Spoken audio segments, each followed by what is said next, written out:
Brother, hold on, just a moment. Hold on, just a moment. My son did not hit. I forgot to click the live button. I'm on Facebook too, and he did not hit record. So hold on, just a moment. Shalom, everyone. Shabbat shalom. Thank you for joining us. We are live across the board on X as well as on Facebook, as you can see. I am joined by our brother James. So, welcome. Go ahead and continue, Brother James. So, as we're talking about the 5 first books, yes, and their powerful relation to our reality, and how we follow those from the first book to the last, to the fifth book, it basically shapes our reality. And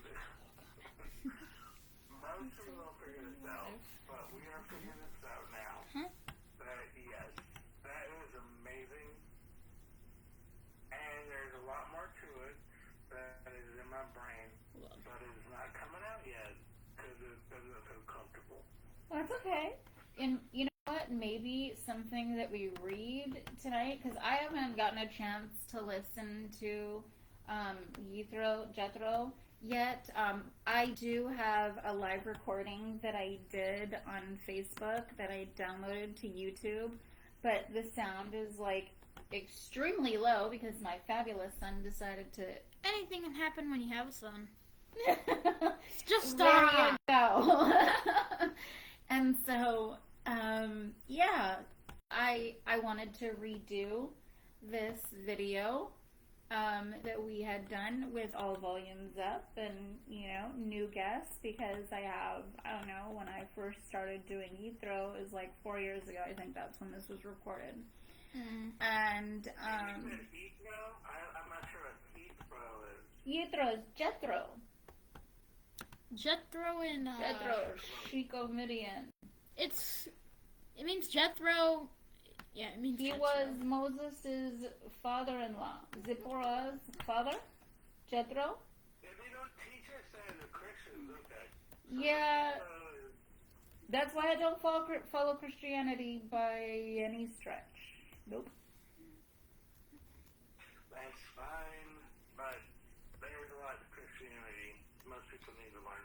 Oh, It's amazing. I agree there's a lot to learn, but, there's a lot that I do unpack about the choices of Christianity and the direction that it has gone. Its intentions are good to serve the Father, but adding to Him is not okay, and He never said to. You know what I mean? So, You're talking about Jesus Christ. I am talking about, actually, we know Him as, the name you just gave. But, Ezekiel tells us, right? Well, first of all, in Ecclesiastes, we're told what? That it's based off of intention, right? Everything is based off of your intention. That's what Solomon said, and he was the greatest teacher. That's what we're told, according to the Proverbs. He wrote his own book that was put in by, for our prophets. Give me all of Solomon's teachings. If he's the greatest teacher, give me his teaching. The Wisdom of Solomon is his apocryphal book. That's where I would redirect you to. But, I believe that was removed from the prophet's writings. I don't think it was part of the Torah. I think it was the prophet's writings that it was removed from. And that's the Neviims, by the way. You were asking about that? You said Neviims? Neviims. That means the prophet's writings. It means a prophet. Okay. Yeah. Thank you. Yeah. No prob. So, okay.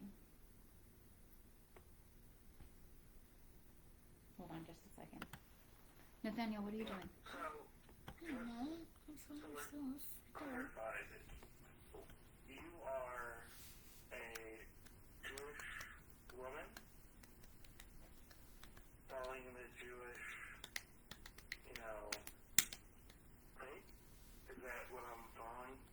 Well, from what I have established about my own bloodline, I am Levite who went astray and served the idol of my nation, and I've come back to understand my roots and hear only one voice that I was given.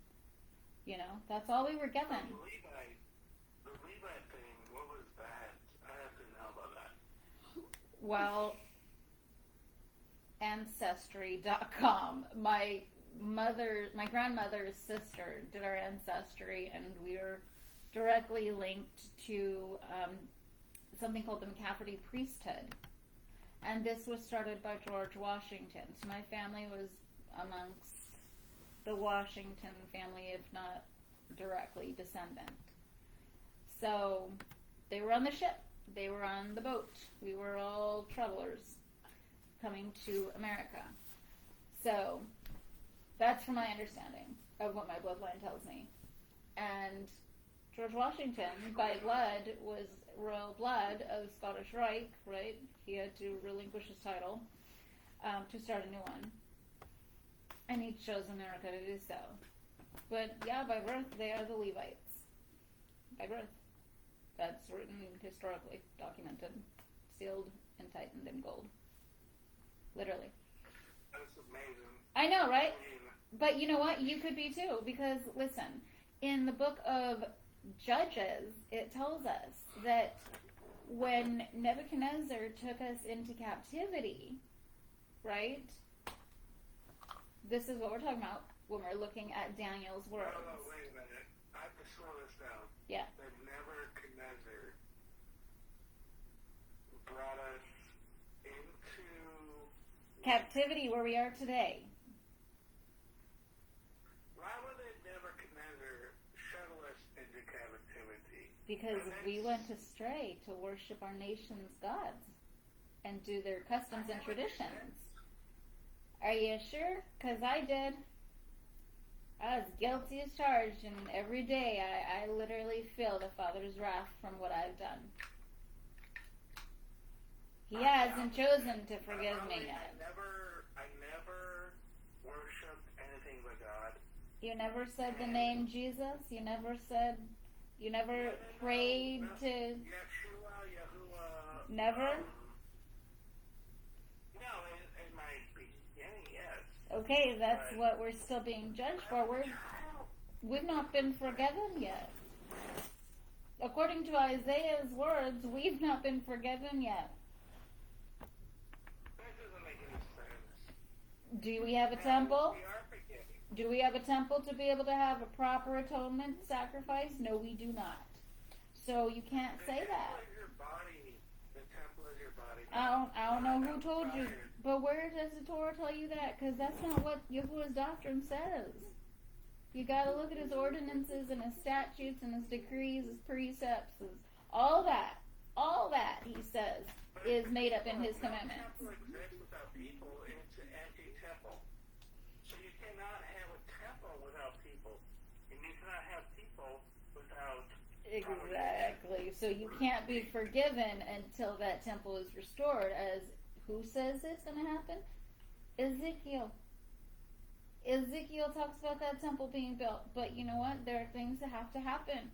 Because once again, everybody is mourning Tammuz. Everybody's mourning Tammuz in disguise as who? Jesus. What? Because they've got the same exact thing that happened to them. They both were killed. But see, Tammuz was mauled to death by a wild boar.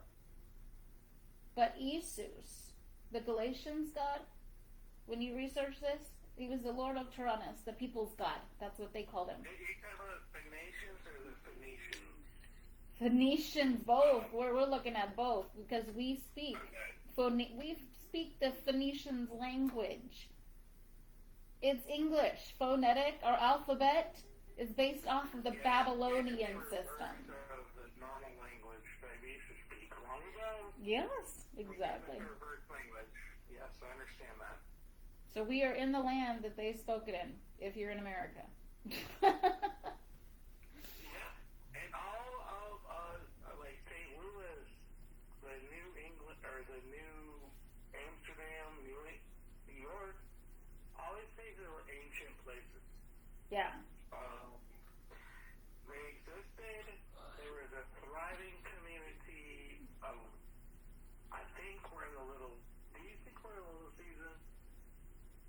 little I season. think we're in the little season. What do you mean a little season? You're not aware of the little season? It's between the 1,000-year reign of the Golden Age, which we probably just dropped out of. And You now think the devil, that's why all this devil shit's going on.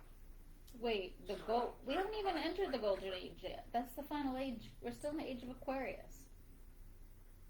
We just entered the age of Aquarius. Yeah. We weren't in the age of Aquarius. So, I think we're the little season. I can't believe you're not aware of it. The little season is between, like, what we just left was the most amazing, like, airships, free energy. You could just cymatically create buildings, the most beautiful structures on the planet, and then destroy them like Dresden, or what was it? World War II, when they bombed that city of Dresden, it was destroyed as beautiful the last world before we came here. Now we're here. Hello. But they destroyed it, right? And then now we're here trying to rebuild it thoughtfully. Yeah. But Oh yeah. I think we stand on civilizations after civilizations. We're told in Genesis 15 that we're given 400 years of civilization.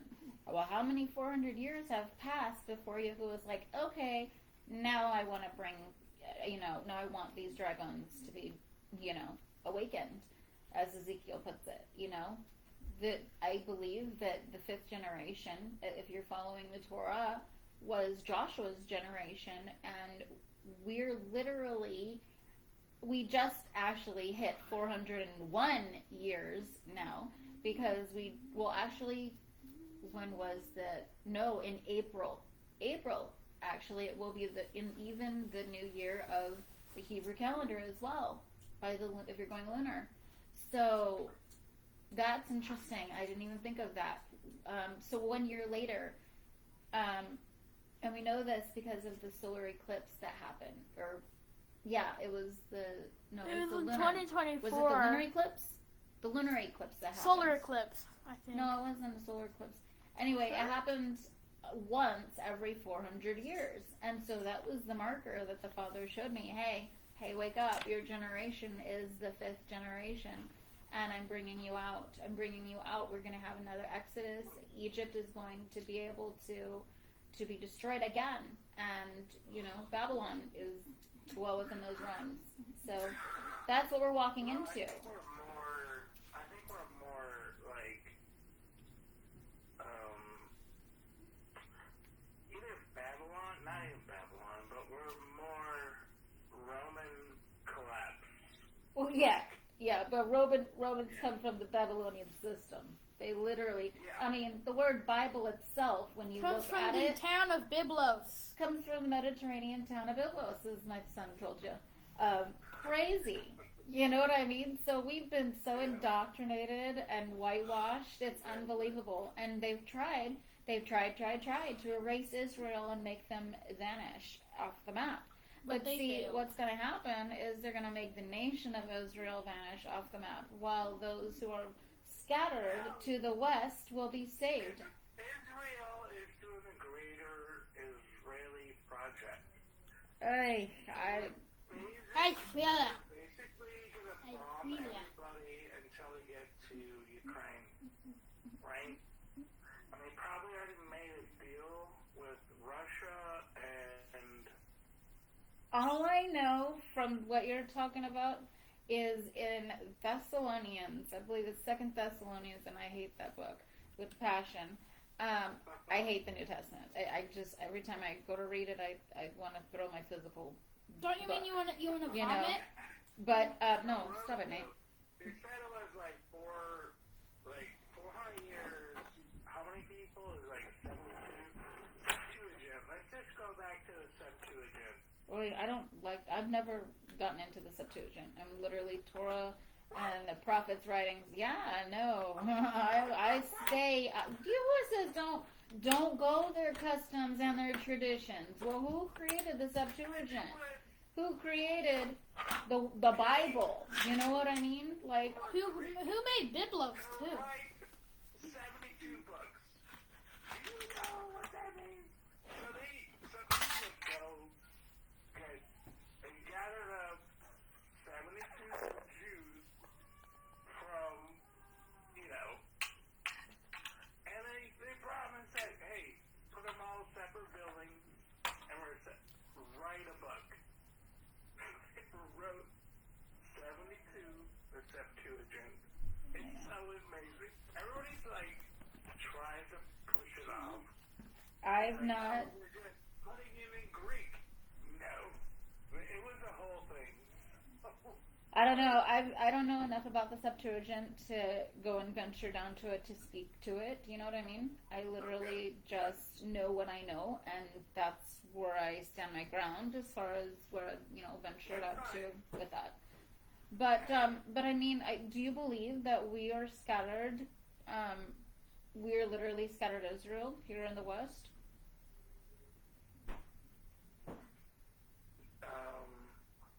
Scattered in the West. According to the book of Judges, like I was telling you about Nebuchadnezzar, we're literally told that the priesthood was taken by Nebuchadnezzar to where?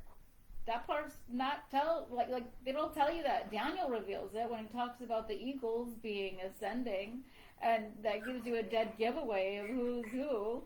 You know what I mean? But you got to put the pieces together. Do you see the symbol where the eagle? Yeah. It's the Phoenix. The most Who did? I don't pay attention. Secular bull crap. Who would? Yeah, the eagle won. Oh, are you serious? Yeah. Oh. Yep. Jeez. See, if this is not like a setup. Philadelphia Eagles. Oh my gosh, Philadelphia, that's where my family's from. Oh my gosh, that's where our priesthood is. Oh my God. How interesting is that? That's exactly where the priesthood is. And the priesthood was shut down for pedophilia and child sacrificing. Man. Why would they do that? Why would they Father do child Francis sacrificing? is the one who blew the lid on that one and had it that? excavated. Who's that? It wasn't shut down. It was shut down. It was temporarily subjected to a pause. Is it? Okay, because this is my family bloodline. This is my family bloodline that I was never told anything about. Like, I never knew nothing about who I am. And finding out my true identity, because it's been hidden from me, ouch, dude, it's a sore that is being unraveled, and I'm just like, ouch. I want to scream. Yeah. And, I'm finding about so much of a family, but it's good in a lot of ways because I'm not going to follow that path or whatever. Yeah. It's insane. It's like a McLeod. Yes, the mix, all of the mix are Levite descendant, actually. Do their research, all the mix. I'm a lewd, which is, I've been told this from MK Ultra person. Oh no. He said I'm a McLeod, I'm from like ancient bloodline, blah, blah, blah. Yeah, the mix are Levites. They're Levite descendant. I've done my research on us, and I've realized, and this is what I'm here for, is to call the sheep back to the one voice, because the one voice is calling for the sheep. And if we aren't right with him, he will destroy the wheat and the tares together, right? So we have to be separated and apart from all of that nonsense and get back to our living instructions that our Father gave us, and he uses the prophets' writings to show us and guide us the deceptions that the New Testament reveals. So we're going to go ahead and get into this, James, okay? Because I have guests who are waiting on Facebook as well, I see. So let's go ahead and get started on this Torah portion. Did I answer all of your questions? I didn't want to cut you off. Okay. All right. Oh, goodness. Nathaniel, you didn't pull it up. I didn't pull up FMLZ, Where? but I replaced it with Become Longer. Oh, goodness, boy. Okay. And you don't even have that right. It's Exodus 18, and you have me in Genesis 11. Are you serious? That's not what It says the it. post said. I know. That's why I told you to come back and check Oh, it. see? Yeah, you better update that again. Oh, it does. Yep. Nope, you can't do it right now. 19 and Genesis 11. Let's go, Bible. Oh, no, it's Exodus 18. So my boy needs to get on this. Okay, stop it. Don't touch it. If you touch it again. Nathaniel Caleb? You gotta say my Yes, my last stop it. name. Let go of me. I'm Why trying to can't do call me this. Caleb, that's so cringe.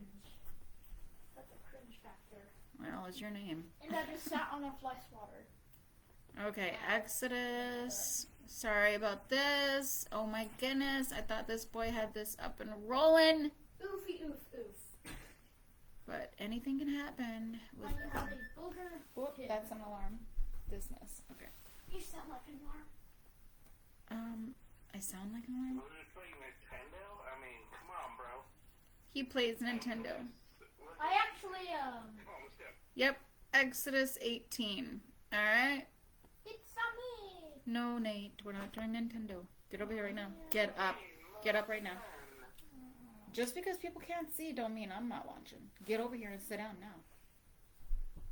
Alright, you can lay right there, but don't be doing nothing. Alright. Let's get this started. Okay. This is going to start Exodus chapter 18. Now Jethro, the priest of Midian. Nate, you need to be over here looking at the phone in case James has a question and raises his hand. You come on. This is a dual citizenship here. Fly swatter and burn my bum again. 'Cause I burned my bum. Don't need to know Sitting that. on That's too much I information. sat on the fly swatter and it hurts. Okay, here you go. Oh, see, look at that. He raised his hand. You're not paying attention. Go ahead, James. I'm wondering when we're going to listen to this amazing Exodus. Okay. Before we get started, we have to pray. Right? James, go ahead. Nathaniel, stop it.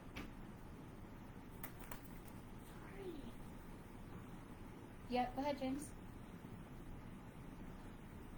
No, I agree. Let's pray. Okay. Nathaniel, your hand. Take it down now. Dear Heavenly Father, thank you. Thank you so much for allowing us to gather with you tonight as we dine with you and studying your word. And Father, we just ask for you to guide our minds to where your voice is so that we may hear the truth and not be misled by all other voices that are trying to drown yours out. Father, we thank you for giving us this time that you set apart to worship you on your Shabbat, that you set apart for us just to bask in your presence, to get to know you, and to understand your character and what you're all about and what your purpose is as the jealous God and the reason why you are jealous. We thank you, Father, for the people that you bring to us who are in fellowship with us, who are not forsaking the gathering, because this is a very special gathering. It is your Shabbat. And every gathering that we have as a Shabbat is to be a delight. And so we ask you, Father, to grace us with your presence, grace us with your spirit, grace us with your voice. Speak to us where all the other voices can be drowned out and we just hear yours. We thank you in your most holiest name, Yahuwah. Let that name be resounded over every airwave and frequency that has power to be waved. In your holy name, thank you. Amen. All right. Beat bop. We got the Father on us, man. Beat bop. Praise Yah. That's amazing. Okay. Nathaniel. Okay, so what we're going to do, just so you're familiar, James, we go ahead and read the Torah portion, and then we do like a musical interlude, And Nathaniel might have something to play. He's supposed to be working on stuff during the week, to try and prepare for his gift that he's supposed to bring on Shabbat. Because we are supposed to bring a gift to the Father. We never come before the King empty-handed. And if you're not bringing something, you're gonna be now. You know what I mean? So you gotta bring something on his Shabbat. If you don't, I don't know. But it comes with the knowing too. He's very merciful when it comes to that. If you know that it's something that you're supposed to be doing, then he's gonna be coming with the gavel. But if you're just walking into this and you're like, oh my gosh, I didn't know, oh my gosh, you know what I mean? Then he's like, okay, there's my grace, there's my mercy, and it doesn't come in flesh. It literally comes in my decisions if I want to have delight in you, or if I want to cause harm, because he controls the good and the bad. So it's super important. Yeah. But we'll go ahead and do the music. Yeah. Right on. Alright, can I do a song? Oh, Nathaniel, you can do the song after we do the Torah portion, right? And then we get into the prophet's writings. It's our little break. Everybody wants to get up and stretch, get some popcorn, something. Yeah, you're gonna love this. This is mom and son going hard for the Father, and everyone to hear everyone to know the Father in one voice. That's where it is. It's what it is. All right. So we're going to go ahead and get started with the reading. No, Nathaniel, you can wait for the interlude. But come over here and be my left man here. Come on. All right. Make a tissue dance. Oh, goodness. Put a little boogie in it. All right. Exodus chapter 18. Now, Jethro, and Nathaniel, you're supposed to be looking at the phone. You're supposed to be my co-host here, right? All right. Now Jethro, the priest of Midian, Moses' father-in-law, heard of all that God had done for Moses and for Israel, his people, how that Yahuwah had brought Israel out of Egypt. And Jethro, Moses' father-in-law, took Zipporah, Moses' wife, after he had sent her away, and her 2 sons, of whom the name of the one was Gershom. For he said, I have been a stranger in a strange land. And the name of the other was Eleazar. For the God of my father was my help, and delivered me from the sword of Pharaoh. And Jethro, Moses' father-in-law, came with his sons and his wife unto Moses into the wilderness, where he was encamped at the mount of God. And he said unto Moses, I thy father-in-law Jethro, am coming unto thee, and thy wife, and her 2 sons with her. And Moses went out to meet his father-in-law, and bowed down and kissed him. And they asked each other of their welfare, and they came into the tent. And Moses told his father-in-law all that Yahuwah had done unto Pharaoh and to the Egyptians for Israel's sake, all the travail that had come upon them by the way, and how Yahuwah delivered them. And Jethro rejoiced for all the goodness which Yahuwah had done to Israel, in that he had delivered them out of the hand of the Egyptians. And Jethro said, Blessed be Yahuwah, who hath delivered you out of the hand of the Egyptians, and out of the hand of Pharaoh, who hath delivered the people from under the hand of the Egyptians. Now I know that Yahuwah is greater than all gods, for that they dealt proudly against him. Boom. Now, I really have some bones to pick, because I was told by several Torah observant followers, okay, that Nathaniel, you need to pay attention. Sorry. Stop playing with the toys and pay attention, because this is going to be directed at you. All right. So you can't have that there.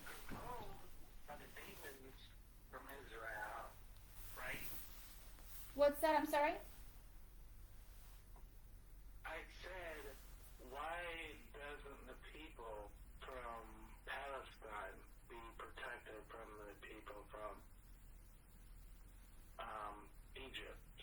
Or because the Palestine people, from my understanding, they are a chosen people who were exiled from Israel. They are Jews. They are Jews. And they've been driven out of the land by the Zionists. They're actually Semites. They're literally the Semites. Well, there we go. See? So you have more of an understanding of it than I do. But that was from my understanding, my perspective of what I've researched. I haven't done a whole lot of research going down that avenue just because I know people are being picked off for going down that route.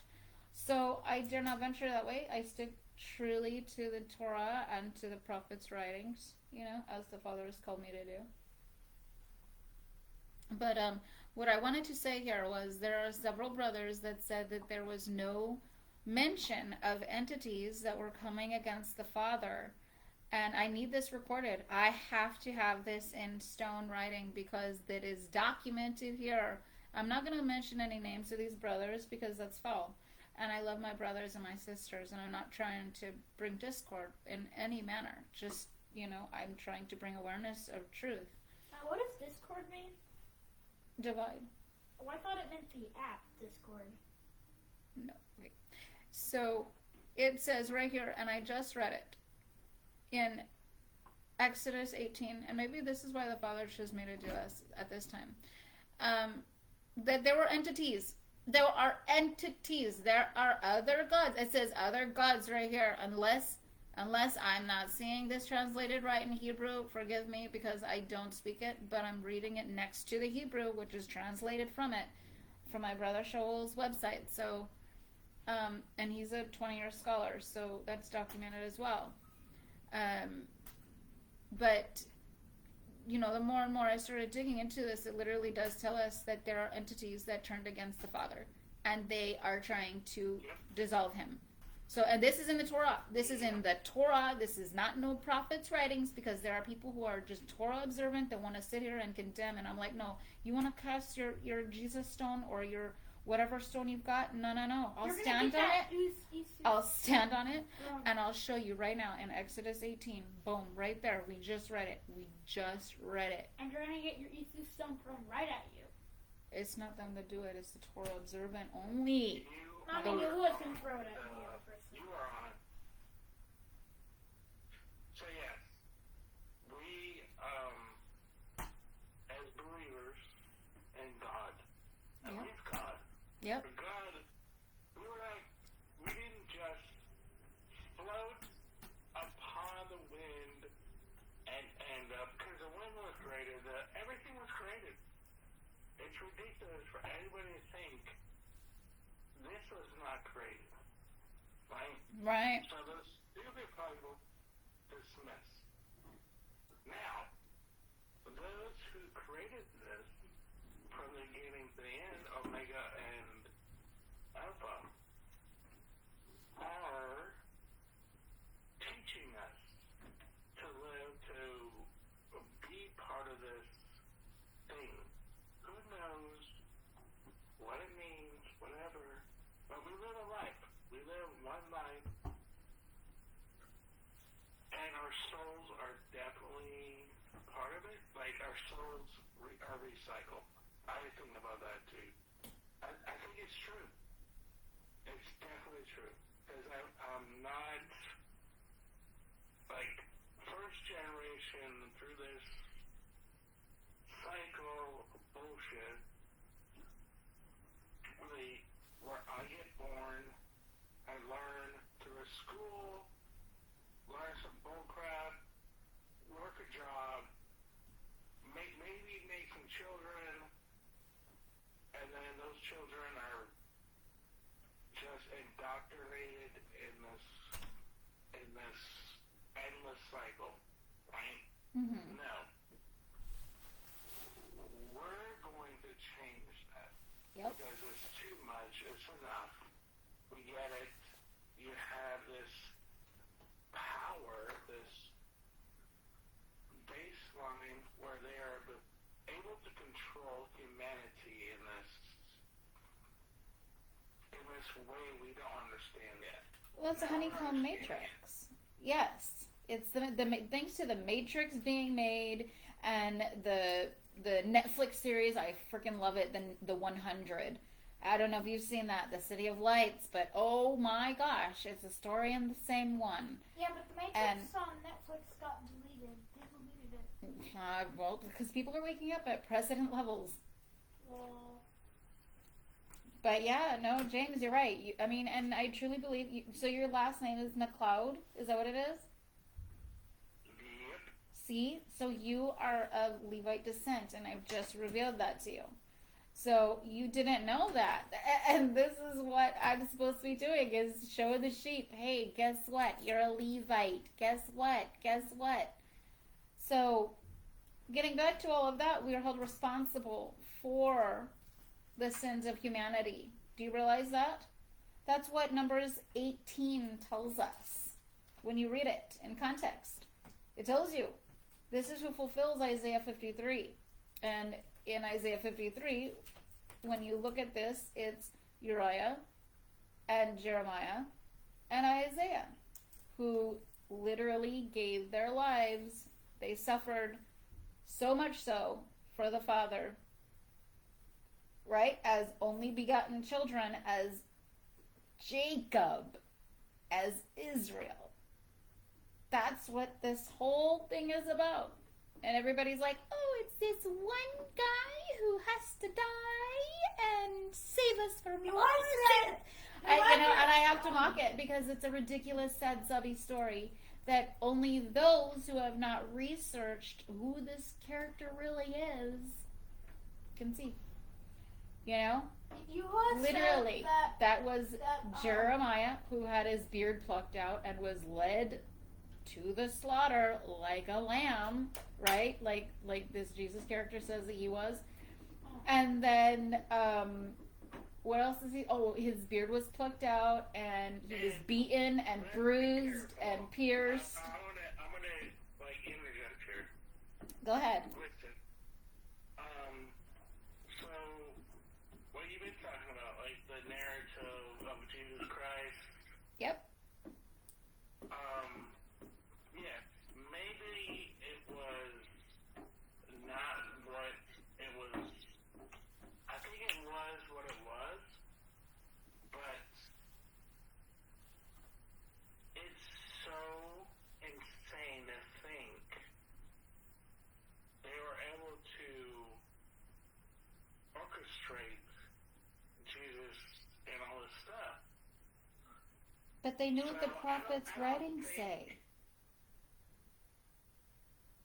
Do you realize that Isaiah 40 through 47 gives you the floor plan of Jesus as the carpenter sent to die for sins, and he's worshipped.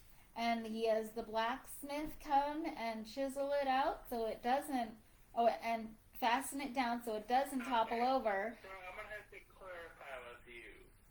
So you think it's just, I think it was actually like a person and stuff, but yes, it was a play. I think it's,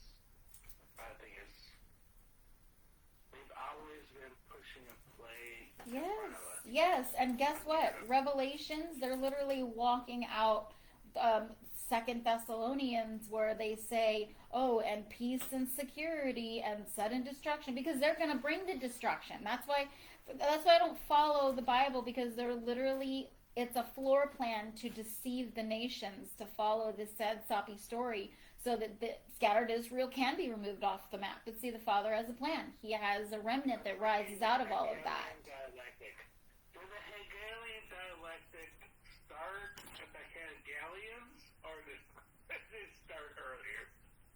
The Hegelians? What do you mean, the Hegelians? The Hegelian dialectic is problem, action, solution. So it's, they create the problem to control the solution. Because, the people are like, yay, you solved the problem. But they just created the actual thing they needed to, enslave people. Exactly. That's what we see with Titus 2 when he says, slaves, obey your masters. Who's he talking to? That's the slaves. Titus 2. And Titus 2, what is that? Titus 2 is in the New Testament. It's literally, he tells you as slaves, because literally he indoctrinated who? The Christians and the Jews, right? Because they worshipped a pantheon of gods.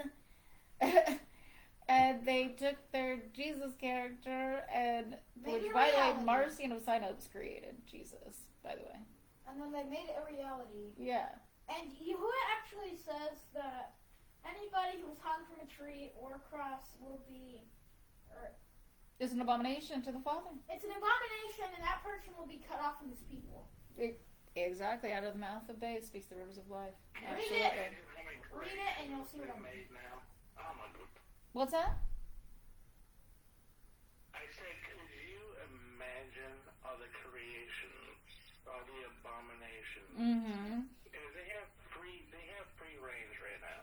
Oh yeah, the Sumerian tablets tell it all. The little season,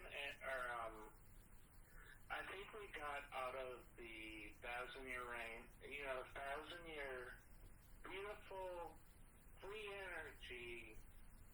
How quickly did we wipe that out? Because it went to the 1920s. I don't know. The 1,000-year reign. Cabbage Patch Kids in. Oh, yeah. Feel I think my parents were Cabbage Patch children. I do. I think that some of my family members might have been from my father's side, because my father was of Yaqui. He's no longer alive with us. But he was, he's the one that connects me to the Levite tribes as well, because that's through Ezekiel, which is through the Islamic nation of Esau. So my family is connected on both sides of the priesthood. Well, And who is Esau? Esau is someone you know, or is it Esau? just a word? Esau is Jacob's brother. Talking scripturally here, yeah. So my father is the blender of that side, and then my mother is the blender of the McCafferty priesthood. So it's crazy. I had no idea any of this information. I don't know if you follow Brother Jay. He hates my guts, but that's okay. We disagree, agree to disagree, but I don't ever go in his spaces. So Disagree to agree. but I don't know where he stands now. I've not gone in spaces with him. But he's the one who showed me that the Yaqui people. Your son said, sorry to interrupt, but agree to disagree is one of the best ways to change the argument. So I agree to disagree with you that your points on this subject. What do you mean? All right, let's balance this out. Mm-hmm. Let's land the plane. What you're saying is everything you know, everything we know is at some point a lie. Right? We're not entrusted in knowledge. Yes. And we should be until either we experience it in our little areas of life. Mm-hmm. We're not going to come to the full thing unless we talk to people like you. Unless I talk to you and start getting this kind of knowledge where your experience is so much, it's such a tapestry, right? It's something I can't dispute because it's a direct understanding of your experience. So, Right. I hopefully will understand this, but please go ahead. Okay. And I'll try not to interrupt you too much, but please. Okay, no worries. I'm here for questions. That's why it's open discussion. It's what I do. It's what I do on Facebook. I've been doing this across the board for, I had a little situation where I couldn't do videos, but now I'm free from that situation, and now I can continue. So it's been like a year and something since I've been on X doing this, but on Facebook it's been almost 5 years. So, yeah. Do you have a Facebook, brother?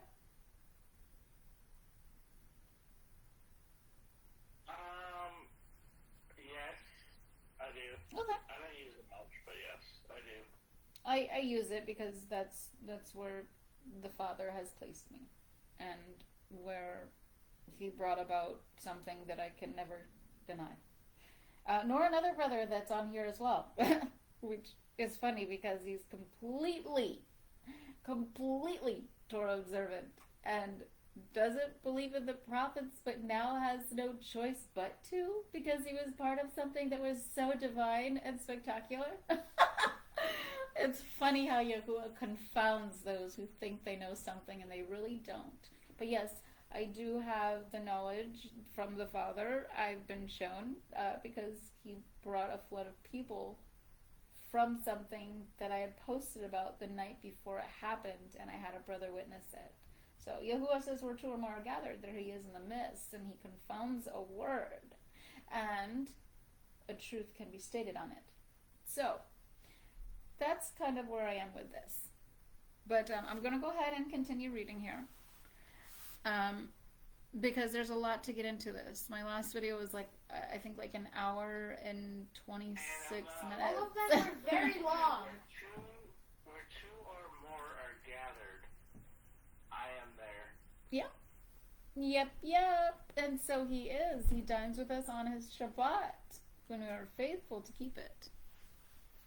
And we don't go about our own pleasures. We go about his pleasure, which is knowing about him and his character and what he brings to the table for us to have knowledge in, so we don't perish.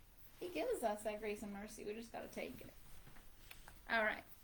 Nate, what are you doing? I'm reading. I am literally going to read now. Were you not listening to anything I just said? No. Obviously. Okay, let's do this now. So yeah, there it is. You see that... Two or more are gathered, he is there. Amen, brother. Amen. Okay, so yeah, I just wanted to stand that out. That would be Exodus 18, verse 11, where it says that these entities came against the Father to try and wipe him out and his children as a name, as scattered Israel under Jacob. Very sad. Verse 12, and Jethro, Moses' father-in-law, took a burnt offering and sacrifices for God. And Aaron came and all the elders of Israel to eat bread with Moses' father-in-law before God. And it came to pass on the morrow that Moses sat to judge the people, and the people stood about Moses from the morning unto the evening. And when Moses' father-in-law saw all that he did to the people, he said, what is this thing that thou doest to the people? Why sittest thou thyself alone with all the people Why sittest thou thyself alone, and all the people stand about thee from morning unto even? There we go. And Moses said unto his father-in-law, because the people came unto me to inquire of me. When they have a matter, it cometh unto me, and I judge between a man and his neighbor, and I make them know the statutes of God and his laws. So there we have one statute that the Father has revealed to us. And what is it? You come to him alone. In his name. No, it was come to him. Inquire of God, it says. Inquire of God. Yeah. Verse 15, in the Hebrew, and Moses said unto his father-in-law, because the people come unto me to inquire of God. Right, go ahead. Yeah. What's the right? Moses was that man who was the mediator between the Father, because he was of the priesthood. Only the priesthood were chosen. Right? That's what it says there. Priesthood is the mediator between the Father and his people. And when it said the Father, you mean God, right? Yes, of course. See, in Christianity, I think there is a little thing, but the Father means God. The Father is the Father of everything. Right.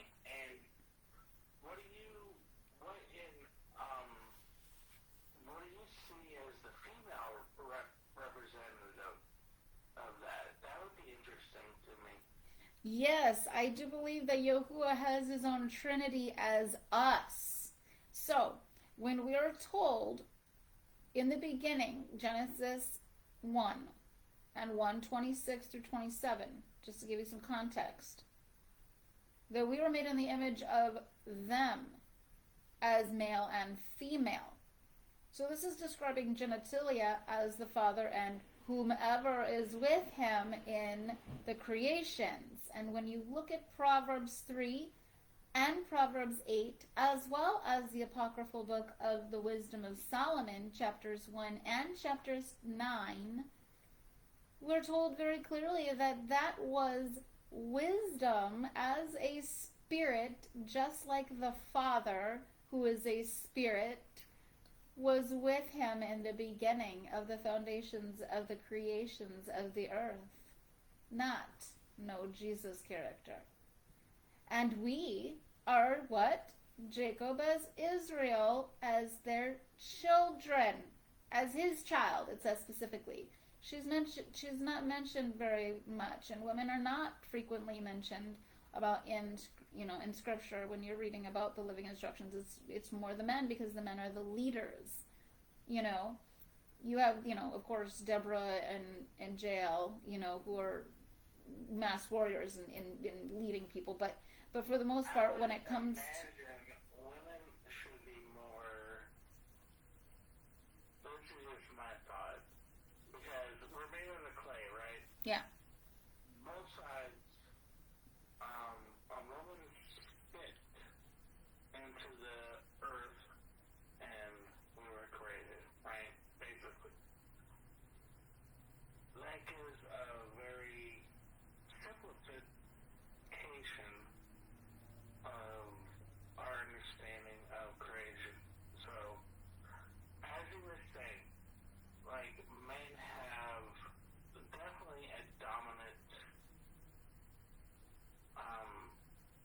leadership, but women literally have the ability to create life. So,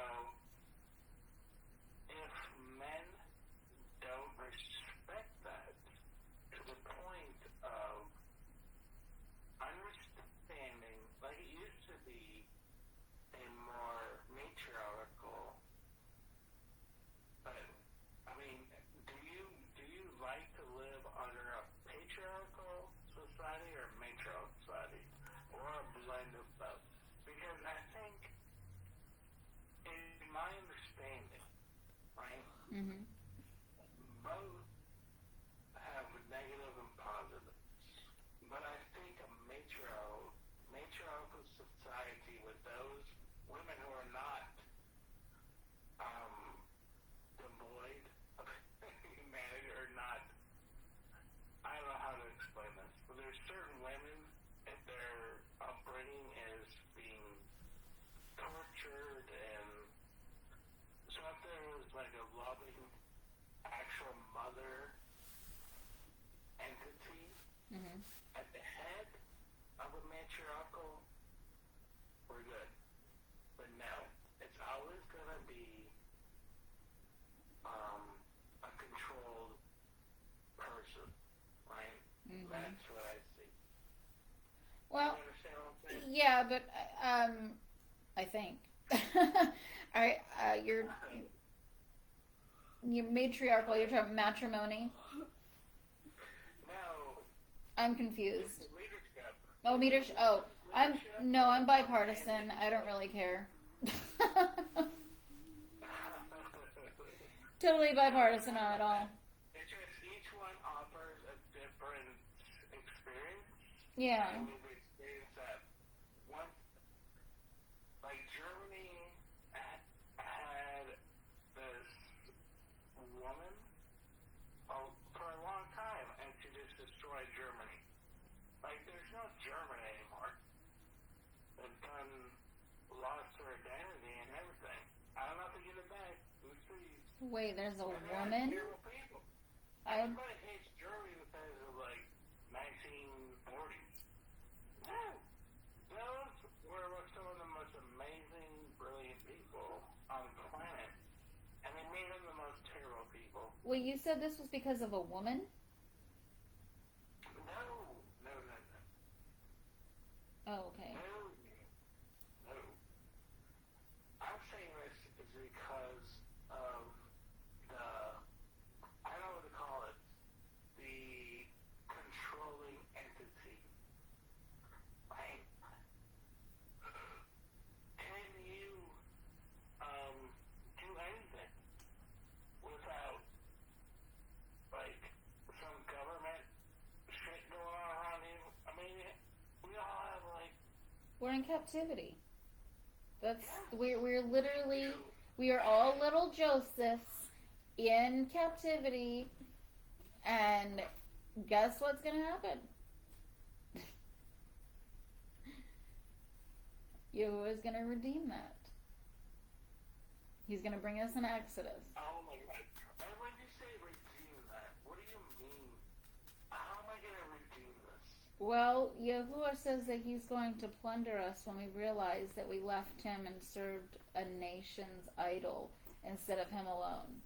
So yeah, he plunders us first, and then he redeems us and says, okay, I forgive you. Thank God this is recorded, because you just said some of those beautiful things, and please don't let me stop you. No, you're fine. You're fine.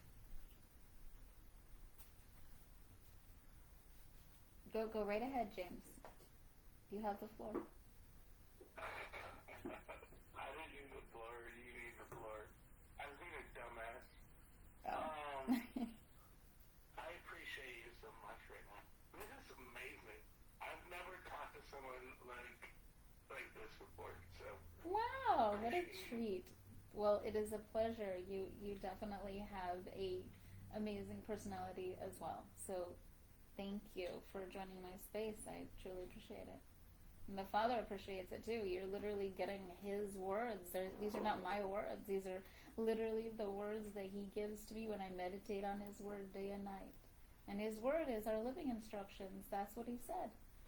He's like, I gave you my living instructions, not your nation's living instructions. You walk by my ways. And so when I do speak, I have been told, when I go into spaces that people want to hear me speak. And that's very refreshing to hear, because I would like to hear you speak. You definitely have a lot to say, and I can tell that you're wanting to know truth. You're literally seeking. I can feel it in my spirit. That you're open to look at things that you could possibly be wrong about, and I do absolutely appreciate that, because that's all I'm asking for people to do, is to look and see, could you be wrong? Because we're literally approaching a time when knowledge is so important, and the right kind of knowledge, And I get the question all the time, well, what am I supposed to look at with knowledge? Like, there's so much out there, like, what do you research? And I'm like, well, Psalm 78 and Psalm 79 tells you where this deception starts, and I tell you that it is the past that is being brought to account, and it is the nation's fathers who have led it all. And so when you have this understanding, you have a better grasp of where to start researching. And then you start narrowing down the pages, and they become more vivid and vibrant and alive to you. And they start speaking to you so that you're able to speak to others about it. It's beautiful. You melted my heart. Aw. Made me blush. Okay, so I'm going to go ahead and get started. Well, we'll get back to this while we're reading. Nathaniel, you are playing scavenger hunt. This is not cool. Okay. Scavenger hunt. Okay. All right. We left off on... Nathaniel, stop it. Verse 17, I believe it was. And Moses' father-in-law said unto him, The thing that thou doest is not good. Thou wilt surely wear away both thou and this people that is with thee. For the thing is too heavy for thee. Thou art not able to perform it thyself alone.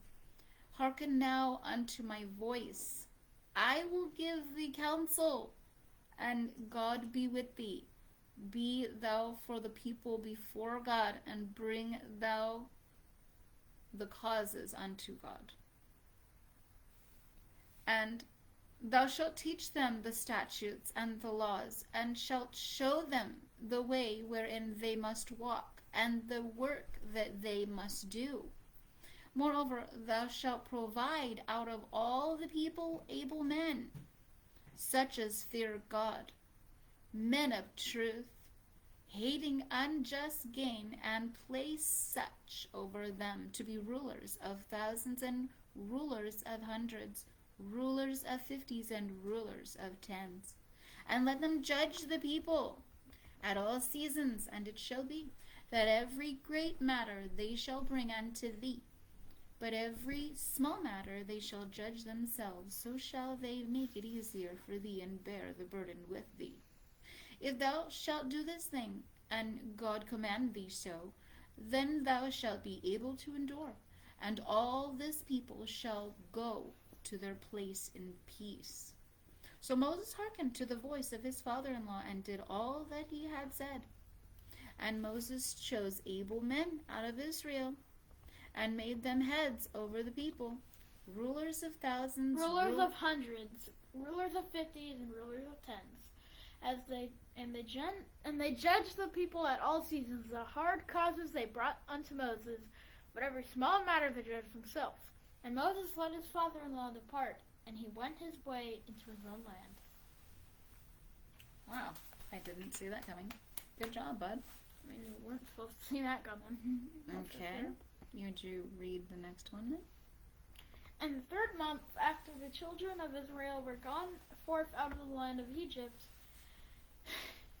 the same day came they into the wilderness. The same day came they went into the wilderness of Sinai.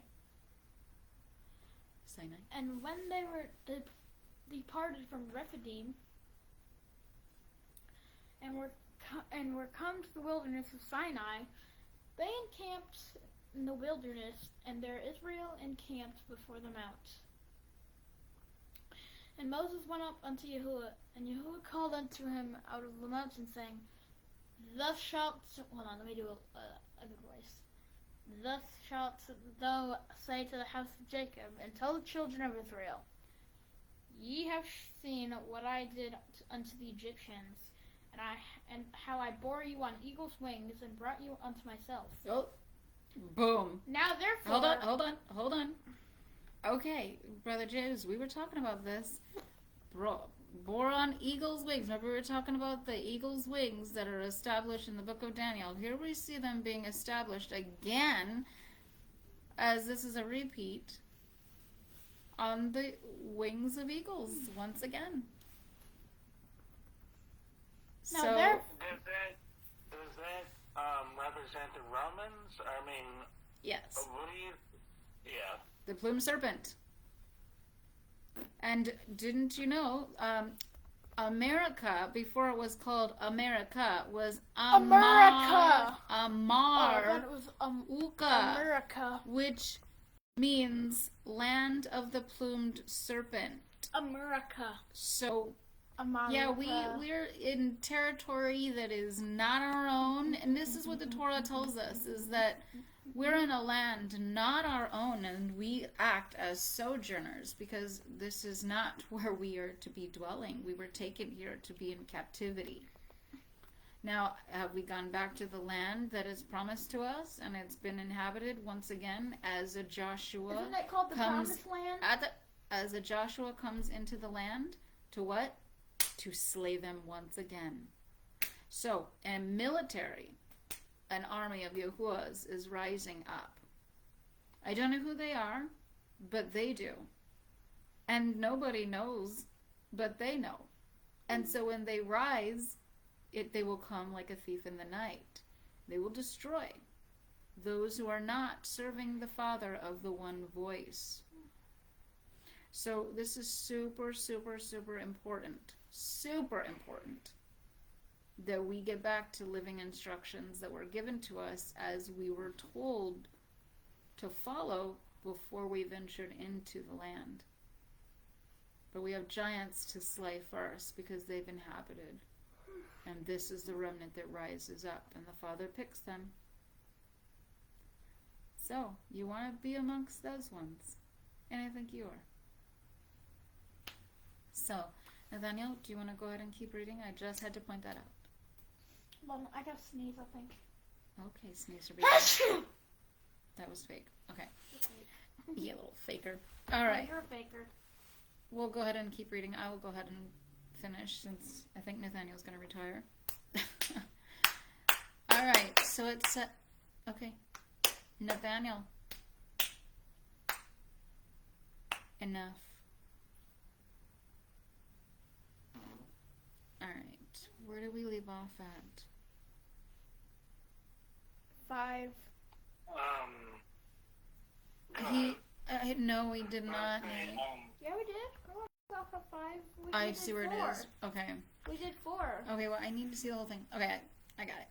All right. Now, therefore, if ye will hearken unto my voice indeed, and keep my covenant, then ye shall be mine own treasure from among all peoples. Okay, what's the covenant? All right, let's stop. We have to. What's a covenant? A covenant is a pact that Yahuwah the makes. Covenant. Yes, Nathaniel, stop it. Sit up right now. Sit up now. No, get your butt up right now. No. Stop it. All right, go ahead, brother. I'm so sorry.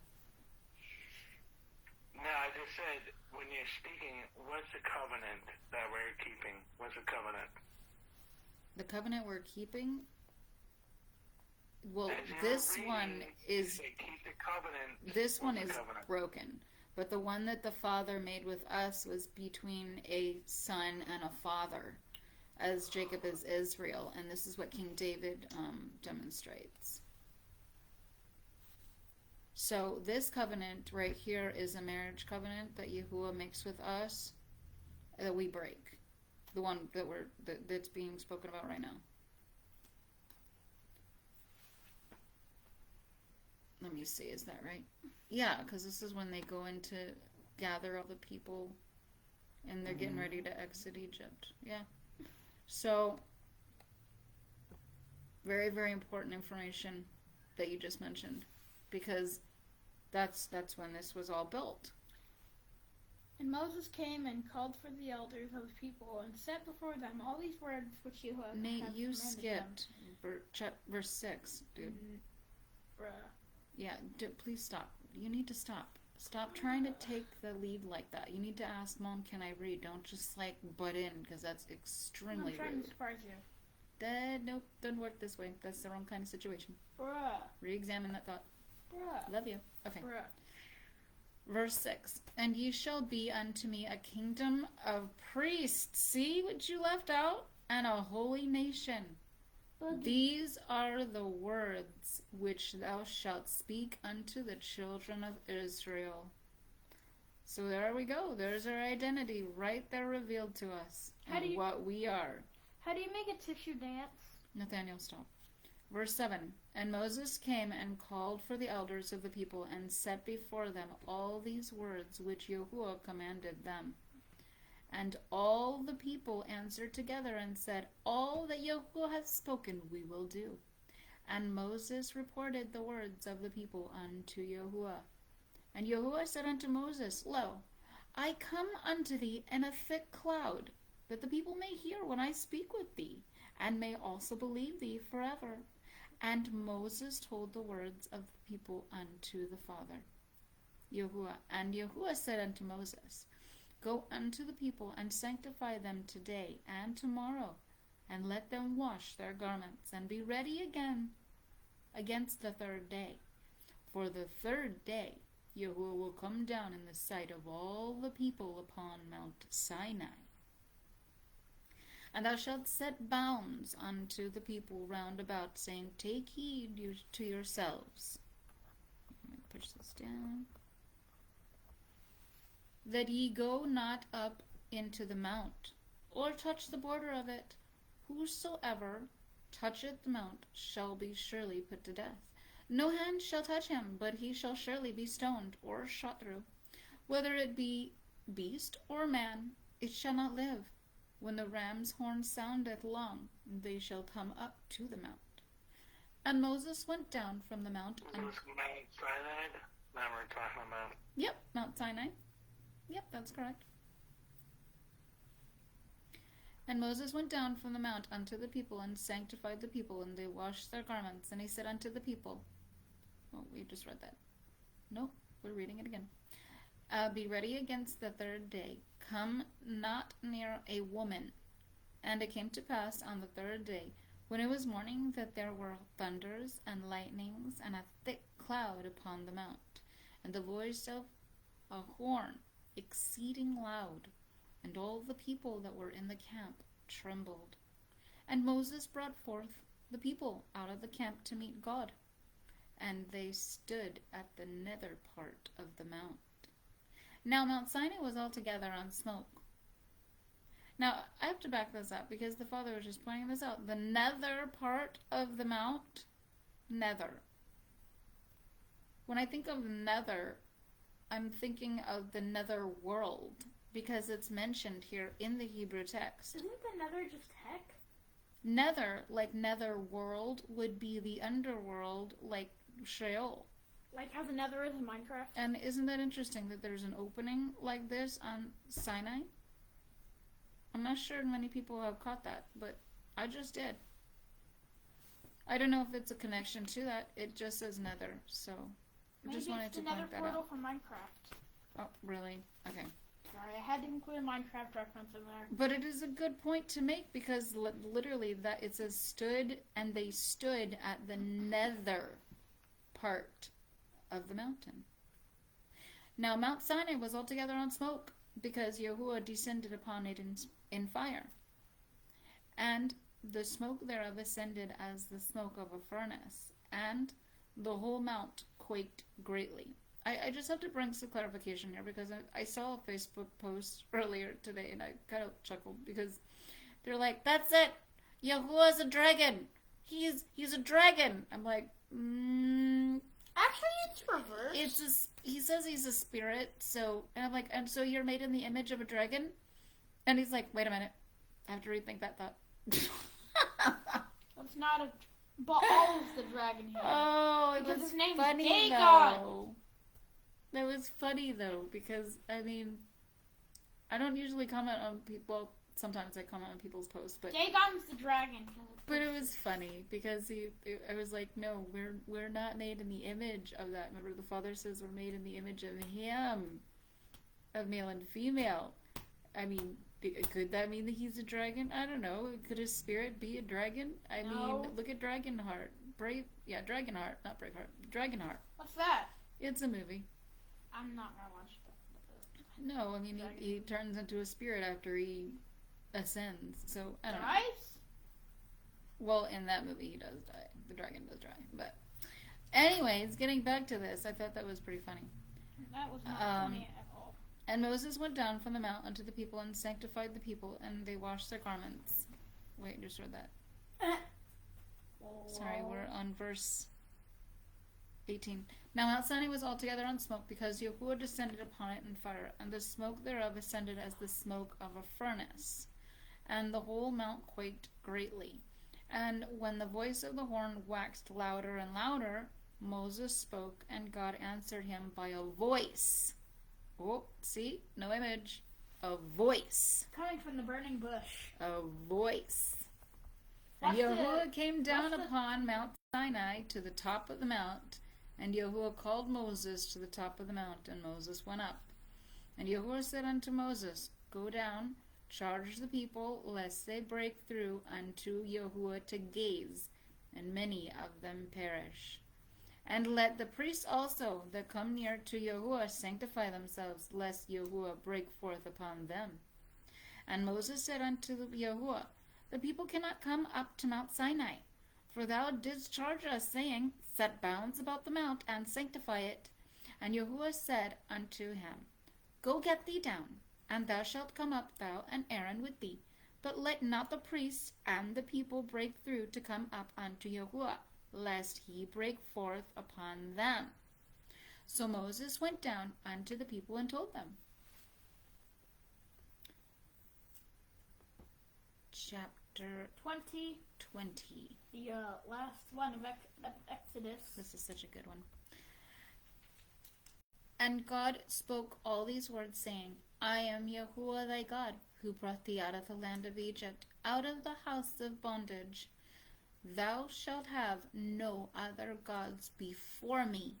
Thou shalt not make unto thee a graven image, nor any manner of likeness of anything that is in the heaven above, or that is in the earth beneath, or that is in the water under the earth. Thou shalt not bow down unto them, nor serve them. For I, Yahuwah thy God, am a jealous God, visiting the iniquity of the fathers upon the children unto the third and fourth generation of them that hate me, and showing mercy unto the 1,000th generation of them that love me, and keep my commandments. Thou shalt not take the name of Yahuwah thy God in vain, for Yahuwah will not hold him guiltless that taketh his name in vain. Means if you use Yahuwah's name out of context in a vulgar and foul way. Like G-D it? No, because God is not a name. Oh. God, people like the word God damn it, you're literally just saying God damn that. But you're not talking about what God are you talking about? Are you talking about Yahuwah? You're literally talking about a title. But see, humanity has turned that into, oh my God, that's cursing? Okay, well, if that's the Babylonian way to curse, then I'm going to say it, and I'm going to say it loud and proud. I'm going to profane that language. Say it again. God damn it. Just don't say it louder. No, but what I'm saying here, that's not the point. What's that? That's a new swear word. Oh, okay. Stop that. So, yeah. You don't know this? I don't know a lot of things, and that's okay.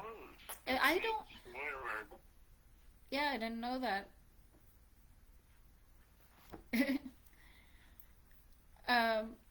Okay, so we'll go ahead and continue. Verse 7.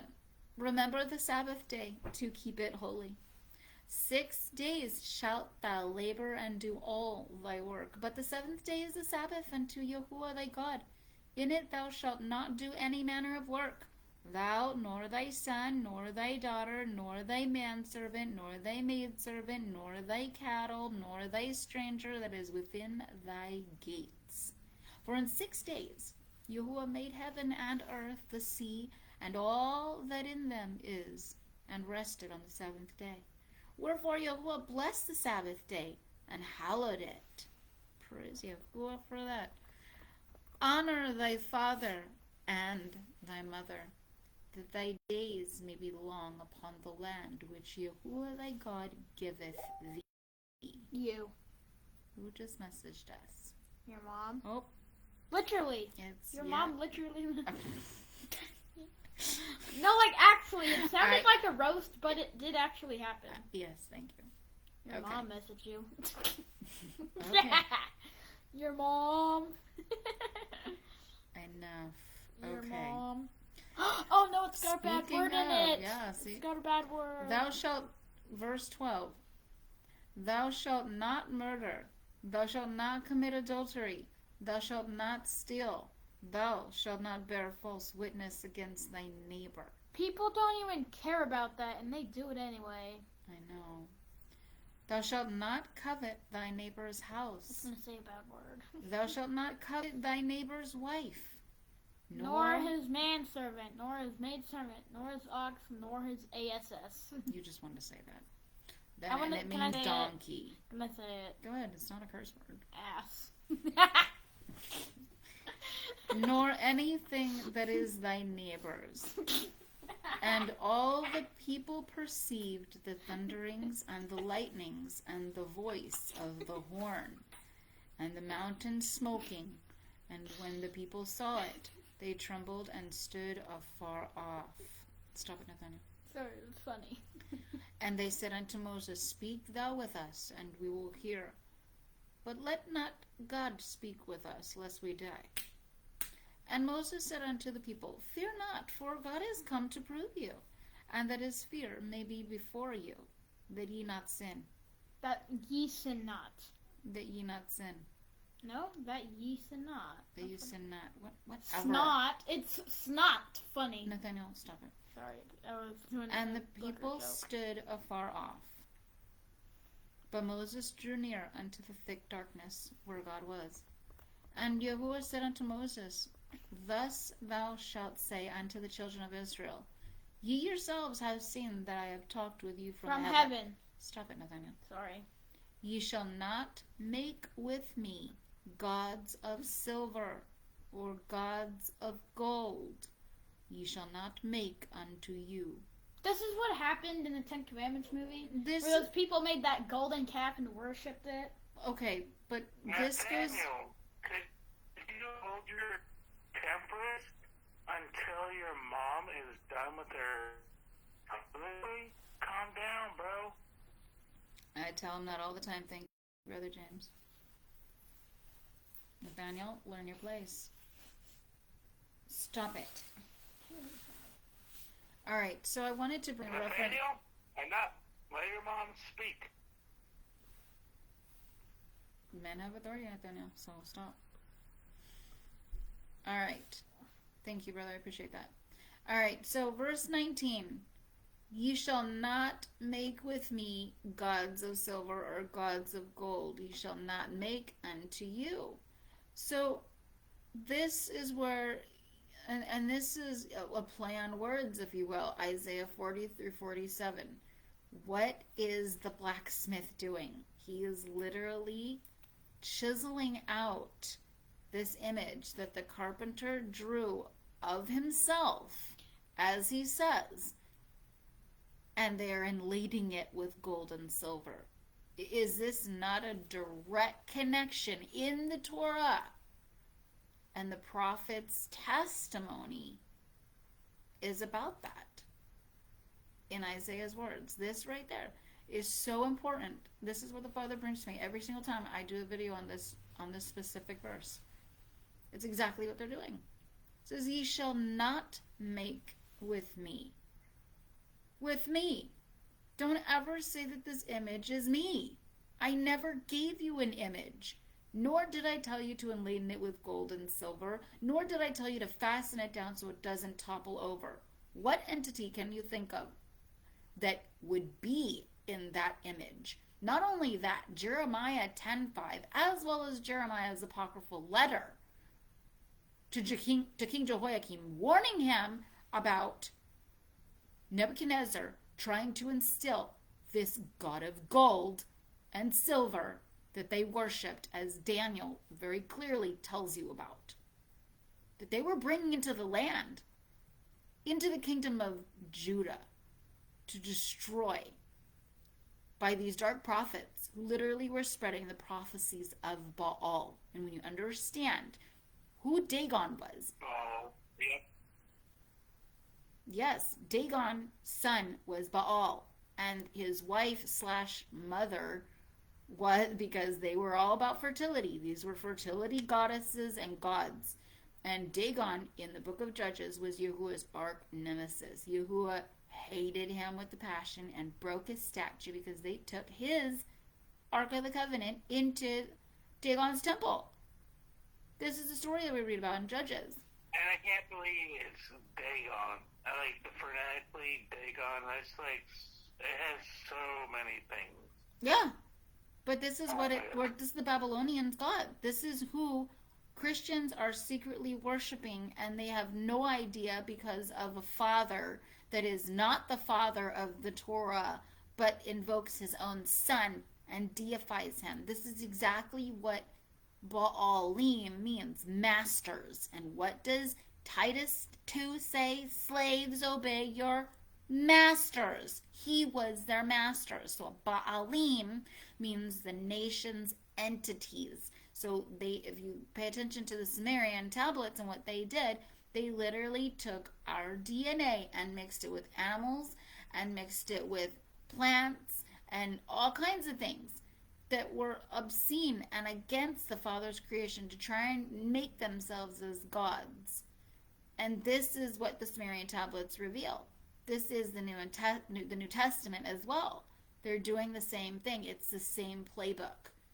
If you read the Sumerian tablets all the way through, the Enuma Elish specifically, and you see, it tells you that this is an enslaved nation. You're right. Yeah. Yeah, you're right. Yeah, it's not 100%. It's the playbook. It makes sense. It's been happening for thousands of years. Yes, that's why they say it's the oldest known language or the oldest tablets that we have in reference. Because they're literally telling the story of our enslavement. As it was then, so it shall be again, says Solomon. Right? In Ecclesiastes. There's nothing new under the sun. What will be again. And they've done it and repeated it over and over again. All those in power. All those politically in power. That's why I told you I'm bipartisan and I have nothing to do with this. Because it doesn't matter if you're bipartisan. It's like a new age reference. I don't vote. I don't support my politicians at all. That's what I mean. Welcome, George. George is a nerd. Go ahead, George. Hello, how are you guys doing, brother James? And my sister, how are you guys doing? I am okay, George. How are you? Yeah, well, my sister, I am good. It's been a long time now, my sister. It has. It has. I apologize. I had some situations arise where I wasn't able to do spaces, but I'm here again. Okay, I'm here. Love Gambia. Just let me know. Gambia is beautiful. I wish I moved. I would want to move there. Well, it would be great, if you move to Gambia, brother James, Yeah, it would be great, and a very good person,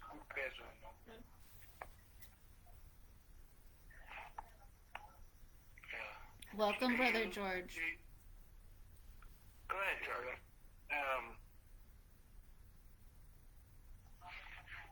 Yeah, brother James, you can go on if you want to ask me any question.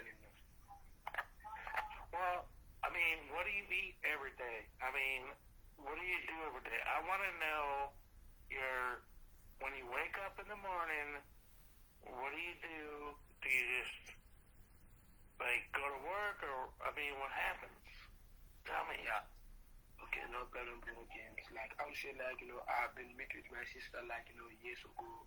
He's such a humble person, a very nice person, because, I would say, that is human in this world. We have to show each other love, because the first day I meet her, in this space, he's the only one who understands me and understand my situation.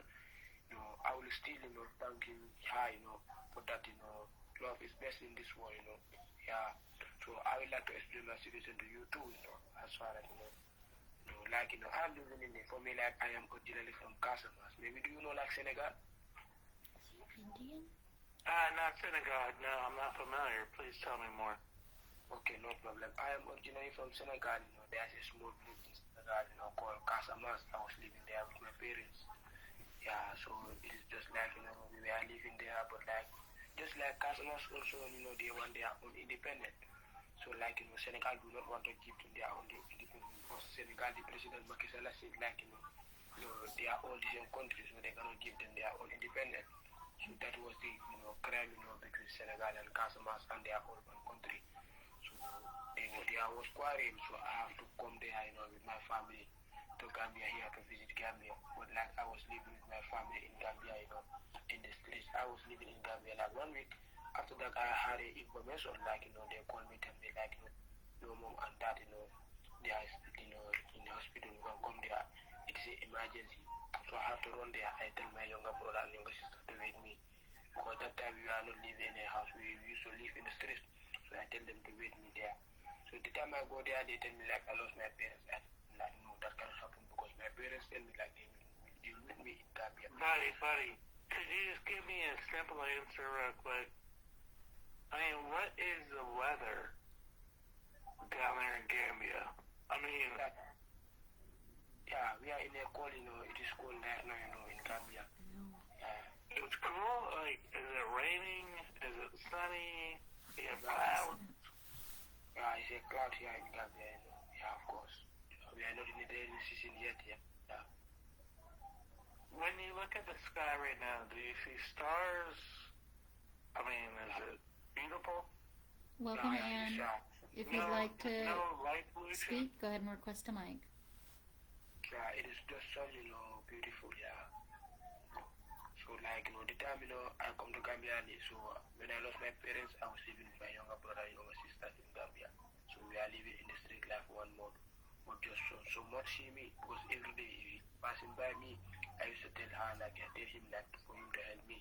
So he used to help me sometimes, but he go and tell his parents like about my situation. So he tell me to go and live with him so that I can have a house to stay. So I was living with my younger siblings there. Just like I was a fisherman, I used to go and fish and feed my family. Yeah.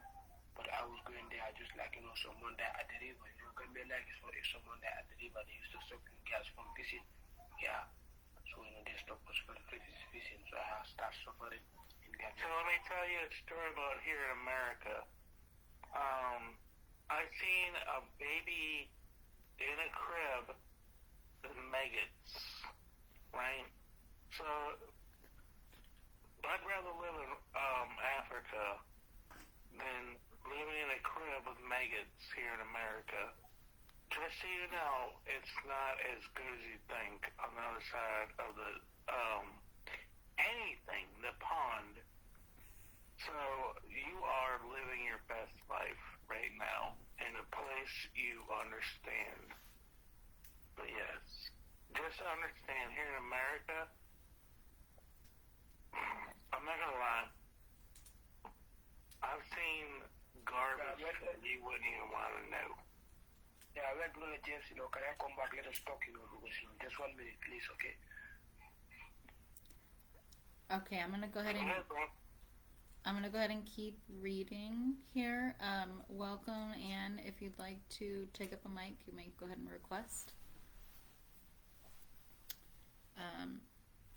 Okay, we left off on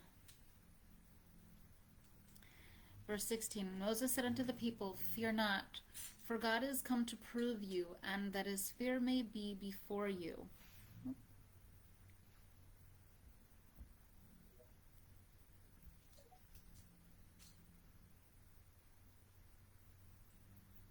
Shalom, sister. Okay. It says, And Moses said unto the people, Fear not, for God is come to prove you, and that his fear may be before you, that ye not sin. And the people stood afar off, but Moses drew near unto the thick darkness where God was. And Yahuwah said unto Moses, Thus thou shalt say unto the children of Israel, Ye yourselves have seen that I have talked with you from heaven. Ye shall not make with me gods of silver or gods of gold. Ye shall not make unto you an altar of earth, thou shalt make unto me, and shalt sacrifice thereon thy burnt offerings and thy peace offerings, thy sheep and thine oxen. In every place where I cause my name to be mentioned, I will come unto thee and bless thee. Very interesting there. Sheep and thine oxen. And did you say it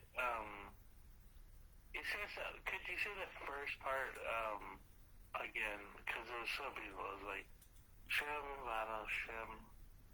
Which one? Verse 18? Yep, the first one, yep. And Yahuwah said unto Moses, Thus thou shalt say unto the children of Israel, Ye yourselves have seen that I have talked with you from heaven. Ye shall not make with me gods of silver or gods of gold. Ye shall not make unto you an altar of earth, thou shalt make unto me. Thou shalt sacrifice therein thy burnt offerings and thy peace offerings, thy sheep and thine oxen. In every place where I cause my name to be mentioned, I will come unto thee and bless thee. So this is super important. We're literally only to be sacrificing what? Sheep and oxen at this time, not human blood. So that was so amazing. Like, they're trying to call chickens and all this food, natural food, for people, and replace it with bullcrap. Come on, people. This is biblical. yeah. This is so amazing. All right, verse 21. And if thou make me an altar of stone, thou shalt not build of it hewn stones. For if thou lift up thy tool upon it, thou hast profaned it. Isn't it interesting? I know in Isaiah it says that when the Assyrians came, they built with hewn stones. They went against the Father and they did this. These master masons, it all comes down to this. Verse 22, neither shalt thou go up by steps unto mine altar, that thy nakedness be not uncovered thereon. And we go to Isaiah 6. Was that it? Yep, that was it. Okay, so we were going to do a... And then think of the Music break. people, the steps. We don't think of the steps. He created the steps. Who created the first steps to step up into the next level? So this was interesting. So they're talking about creating an altar, right? Uh-huh. And they didn't want the altar to be made of hewn stones, right? Right. Because that would have profaned it. So clearly they wanted the altar to be made of stones straight out of the earth, and you couldn't change them in any way. You couldn't use human-made tools to craft that. So that's interesting. I've never paid attention to that passage before. I just looked that up myself. It's kind of interesting to know that was one of the original commandments, that you couldn't craft an altar, but it had to be made from original stones, or else it would be profaned. That's interesting. Yep, 100%. Good catch. Good catch, sister. All right, so you just joined at our little break we're going to take of praise and worship. So, Aren't I going to play the piano? yes, Nathaniel. Nathaniel has a gift. He says that he has, that the Father has brought to him, that he would like to share. I was telling James earlier, when we come on the Shabbat to dine with the Father, it is very important to have a gift ready for him. Never come before the King empty-handed. And we learn this from Esther, when she literally has to go before the people, before the king with this message, and she risks it all. So, super important, that our gifts are very important to the Father, and he wants to see them. He wants us to grow in them. So, this is going to be from a playlist, and I apologize, it's from YouTube, because YouTube is always than all the playing rest. stuff It allows on you to here. focus on your meetings, not your notes. Yeah, lovely ads. So, I have a playlist that I put together called Yah Praises, and these are the ones that the Father has laid on my spirit to share. They are in Hebrew, because I believe that the Father says that he speaks to us through his word, and his word is in Hebrew. Originally, this is what we have as our text, and this is even what the Leningrad Codex is written in. It's in Hebrew, which is in Russia. This is where the original Torah, from my understanding, is. It's located in Russia. So And I Nathaniel, agree, because it's the first 5 books, so yeah, it makes sense. of course. So I love to listen to praise and worship music in Hebrew. And I'm recording this on Facebook, so the lyrics will be presented as they're being seen. So I'll definitely post this up on there so that everybody can see it. You know what? Actually, it's not going to show that, because that's not the screen I'm sharing. Great. Nathaniel, what screen are we sharing? All of them? Oh, we're sharing the whole screen. Oh, okay, yeah, it's going to be there then. Okay, so it's all going to be there. Okay. Go ahead, Nathaniel, whenever you are ready.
you.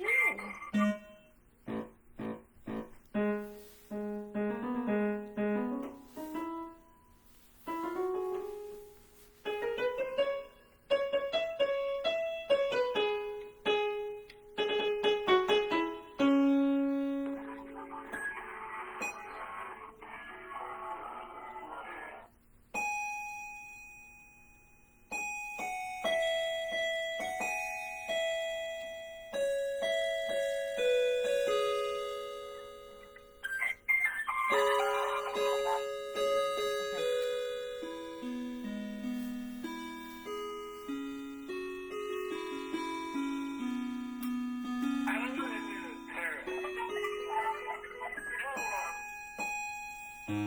Okay, Nathaniel. That's Nathaniel. Thank you. Coin jingle. Okay. Good job. Thank No, you. that's yours. That was beautiful. Okay, so the next song we're going to put on. Oh, George is back. Welcome, George. All right, we're going to go ahead and do this one's called Lecha Dodi, a song for Shabbat. Wait, hold on. I need to do just a little jingle before we start. Okay.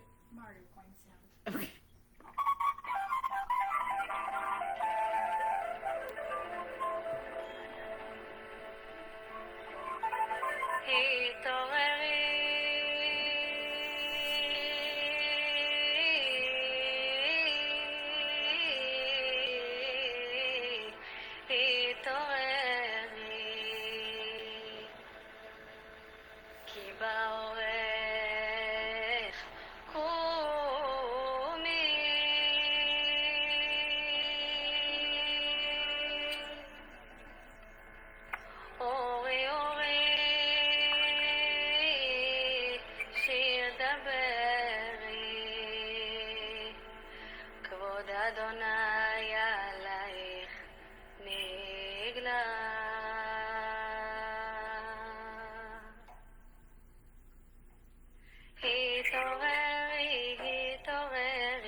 מכל אבקת רוכל. מי זאת עולה מן המדבר? מי זאת עולה מן המדבר? מפוטרת כמו גולבונה מכל אבקת רוכל.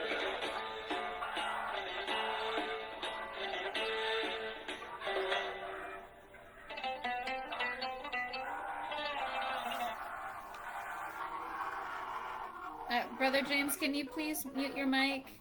We do have other listeners that are on here too.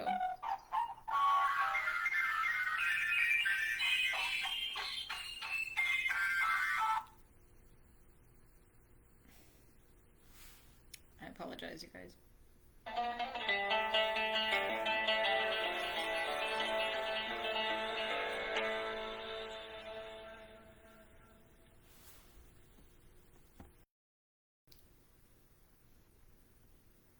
Now, that song was called Lecha Dodi. And they do have the... So, these lyrics are pretty important, and I'm going to read them. Hold on just a second. You know what? I prefer a piano. Excuse me.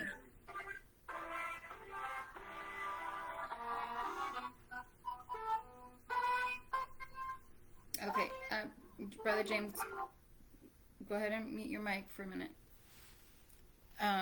The lyrics in this song are, rouse yourselves, your light is coming. Rise up and shine. Awaken, awaken, utter a song. The glory of Yahuwah is revealed upon you. Who is this that cometh out of the wilderness, perfumed with myrrh and frankincense with all powders of the merchant? Shake yourself free, rise from the dust, dress in your garments of splendor, my people. By the hand of Jesse's son of Bethlehem, redemption draws near to my soul. Shake off the ashes, rise up from them. Wear glorious clothes, my people, my gem, through the son of Yeshai of Bethlehem. Redeem my soul, draw near to my side. Wow. See, this is about King David. This is not about Jesus or Messiah coming to die for sins. Literally, this is not. This is literally a story about us. We are the suffering servants. And there are many of us. This is why redemption would draw near. We'd be redeemed from that suffering. So it's a beautiful song. Beautiful, beautiful song. Alright, play the next song. Okay.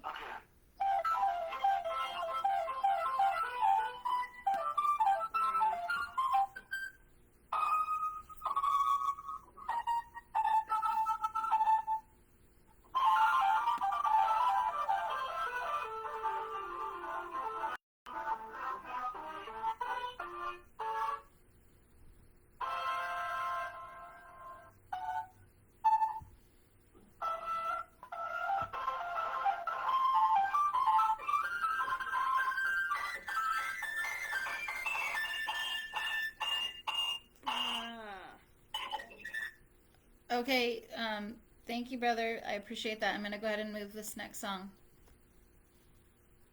Beautiful. Go ahead, please. You only need 100 Hebrew words to understand 60% of daily Hebrew conversations. Don't know. 9 months. Okay.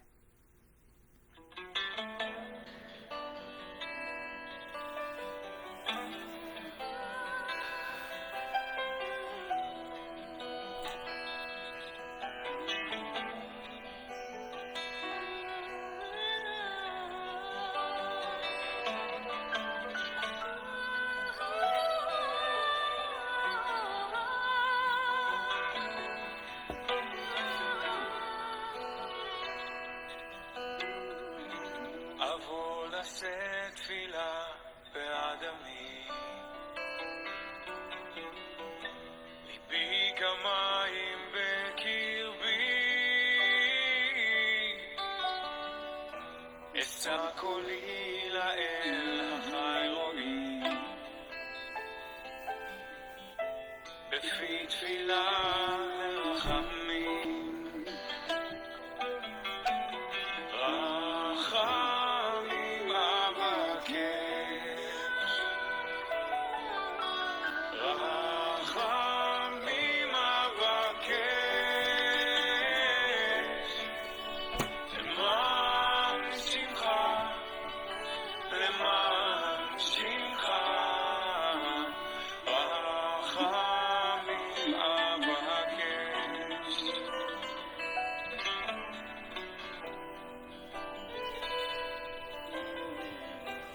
הכל לשאת תפילה בעד עמי. ליבי כמים בקרבי, אשא קולי לאל החי רואי, בפי תפילה לרחמים. רחמים אבקש, רחמים אבקש, למען שמך, למען שמך,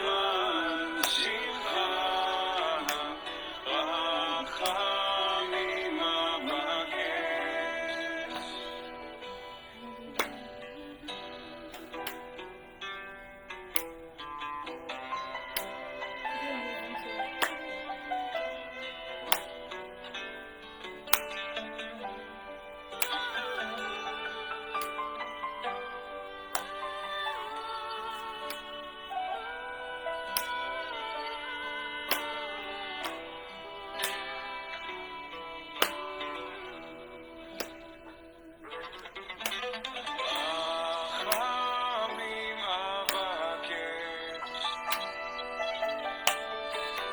רחמים אבקש, רחמים אבקש, למען שמך, למען שמך, רחמים אבקש, למען שמך, למען שמך, רחמים אבקש, רחמים אבקש.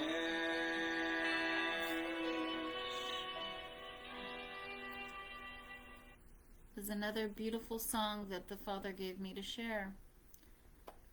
I love There's- clapping along to the rhythm. I know you were. I'm sorry. These lyrics are so powerful. The songs that the Father Wait, gives this me song to was do. made in 2008? I know, they're like Yahuwah's bringing back all of these old songs, but this one was about Yahuwah giving mercy to his people and showing admiration. And then this video was made in 2013. Relenting. From what he's about to put on the earth, the calamity he's about to bring.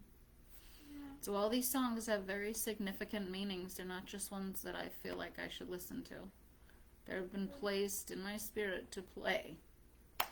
And if I don't, well, then that goes against what the Father has said.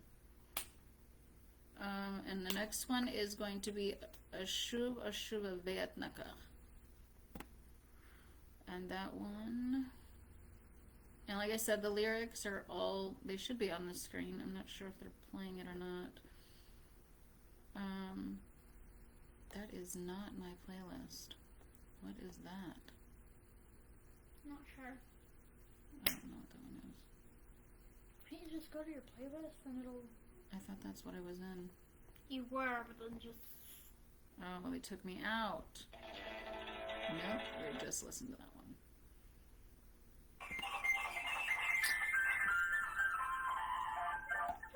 Do you have some skill with the piano, brother?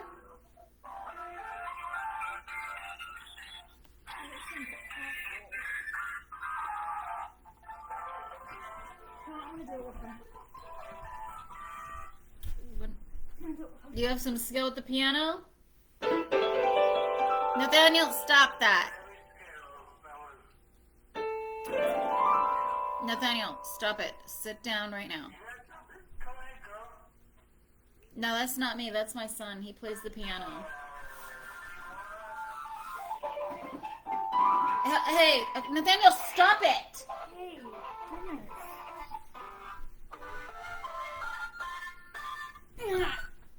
James, I'm going to ask you to stop. That is disrespectful, and you are literally destroying Yahuwah's Shabbat. How dare you? Please do not act that way. I have guests who are on Facebook who actually want to hear what the Father has to say. That was my son playing. And if you're making a mockery, that's pretty damn cruel. That was my son playing. He plays the piano. And he's very good at it. I did play with the piano with your son. My You can look at the other way. Didn't I just play with your son? That is amazing. Oh my goodness. I didn't even think about that. Are you here as a mockery or what? Because, like, I'm sensing that kind of spirit. No. Okay. I mean, your son could probably outplay me. Let me hear your son, please. I'm sorry? Your son could probably outplay me, so let me hear it. No, this is not what this is about. This isn't about us. This is about the Father and bringing our gifts to the Father. So I'm going to go ahead and play this song that's next that the Father gave me to share. So please mute your mic and do not disturb my guests.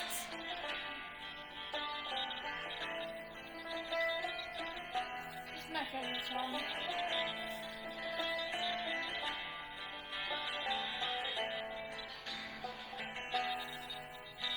הראה לי את הדרך לשוב אליך. יומי קשה תהיה לשוב להיות בזרועותיך. הדרך בסופה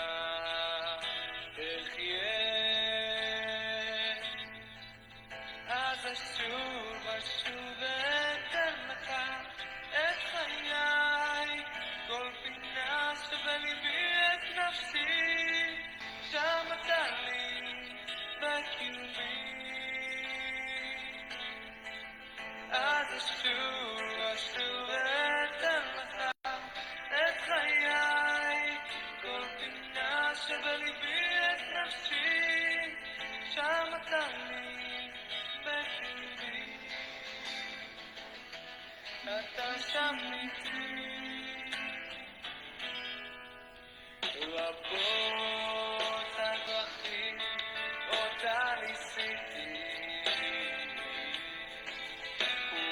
וכולן הלכתי טועה רבים בקולות להם הקשבתי אך כל אחד פיגוער. אז אשוב אתן לך את חיי, כל פינה שבליבי את נפשי, שם אתה לי בקרבי. אז אשוב אתן לך את חיי, כל פינה שבליבי את נפשי, שם אתה לי בקרבי. אתה שם איתי, אתה שם איתי.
Praise Yah. That song was about coming back to the Father after we've left Him and realizing the error of our mistakes and that there's only one voice. It says it all in this song. What an amazing song the Father gives us to be able to listen to on a daily, where we can just reflect on Him and His grace and His mercy for us. All right, that is the end of the short music interlude that we did, and we are going to go ahead Move on and to the Torah. the Neviims writings. Torah just means the middle of the portion, I guess, is what it means. So Isaiah chapter Is this the 6 correct to 9. one? Yes. You're sure? We have to read all the way to 9 and then we're done. No. If I'm not Yeah, mistaken, go on the post. it says 6 through 7. No, 6 through 6. So no, it 1. says 6 through 7, and then chapters 9. 6, What? 7, and 9. Yep, that's what it says right there. Just read all the way to 9? No, we read chapter 6 through 7. But maybe we should read it all the way because that's not that long. Oh no. Oh, stop it, Nathaniel. This is not about you. This is about the Father. And we have to understand that.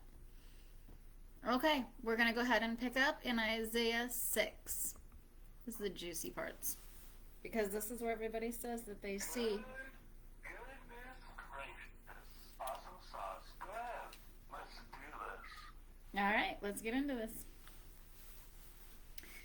In the year that King Uzziah died, I saw Yahuwah sitting upon a throne high and lifted up, and his train filled the temple.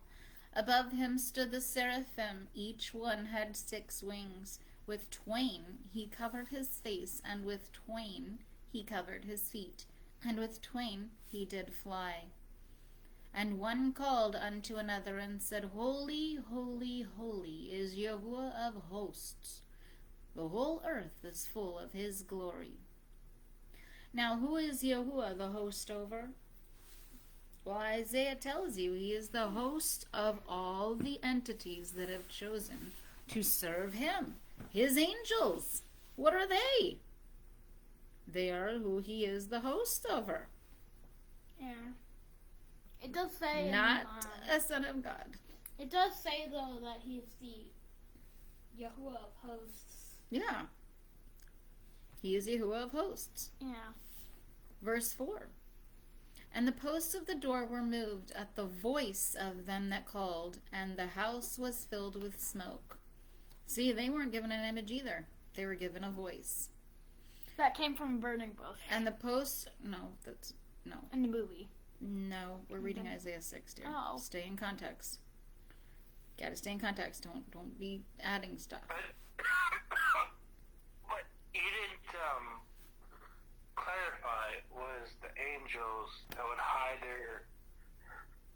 when they're in the presence of God, they had to hide their face.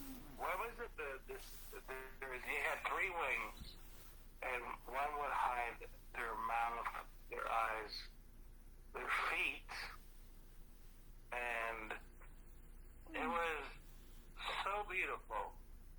Like, God is so beautiful, they had to hide those things from him.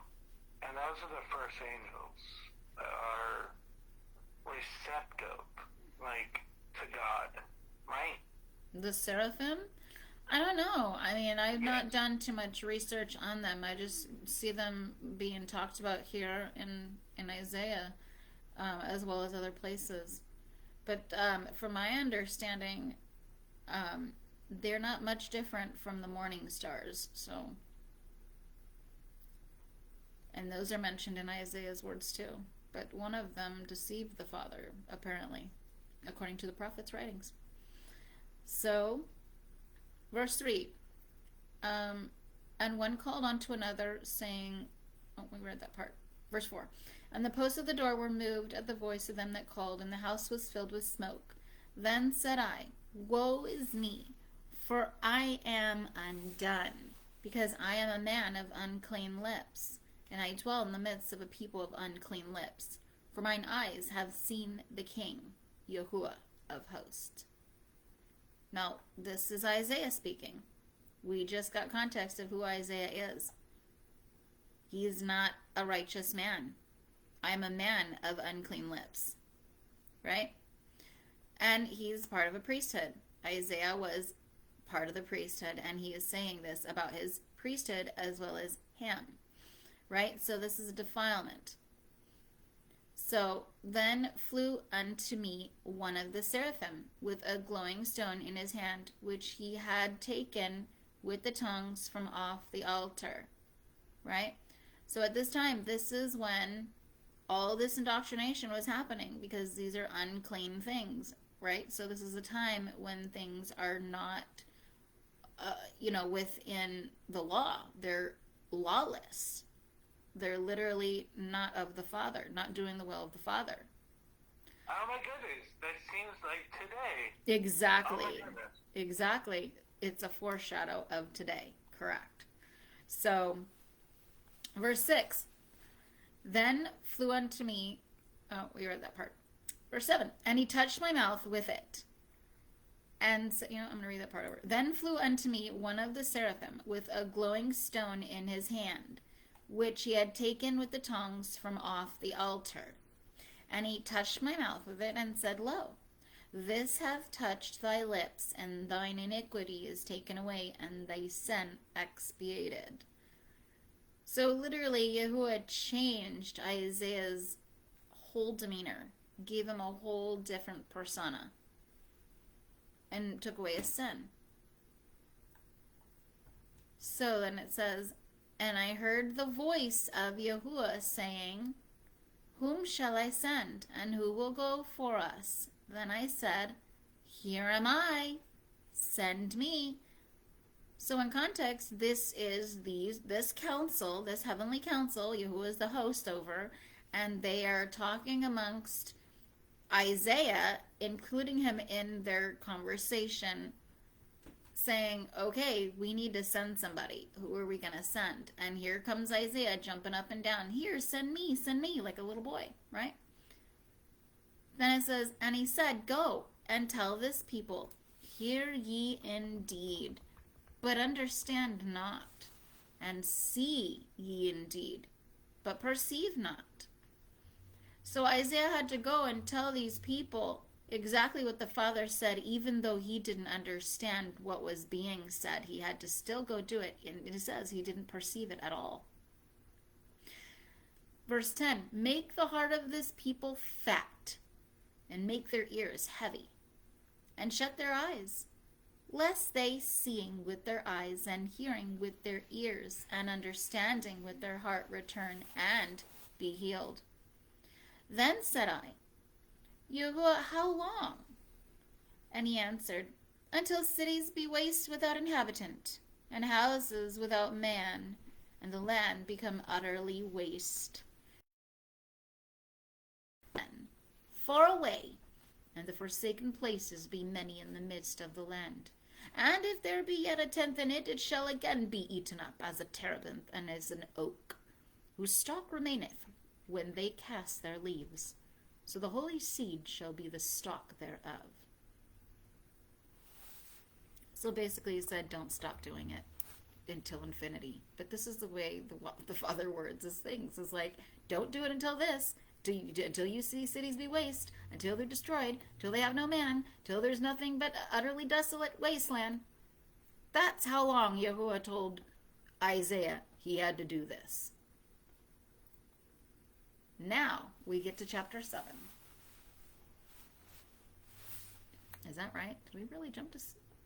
Yep. There's only one chapter in that, huh? Okay. Now we get to context. And it came to pass. Yep. I don't want to interrupt, but I'm having to move along in a few minutes, but I'm gonna keep on listening until then. No worries, brother. All right. And it came to pass in the days of Ahaz, the son of Jotham, the son of Uzziah, king of Judah, that Rezin, the king of Aram, and Pekah, the son of Remaliah, king of Israel, went up to Jerusalem to war against Judah was it. a king? I didn't know that. Did you say that? I didn't know Judah was a king. No, King Ahaz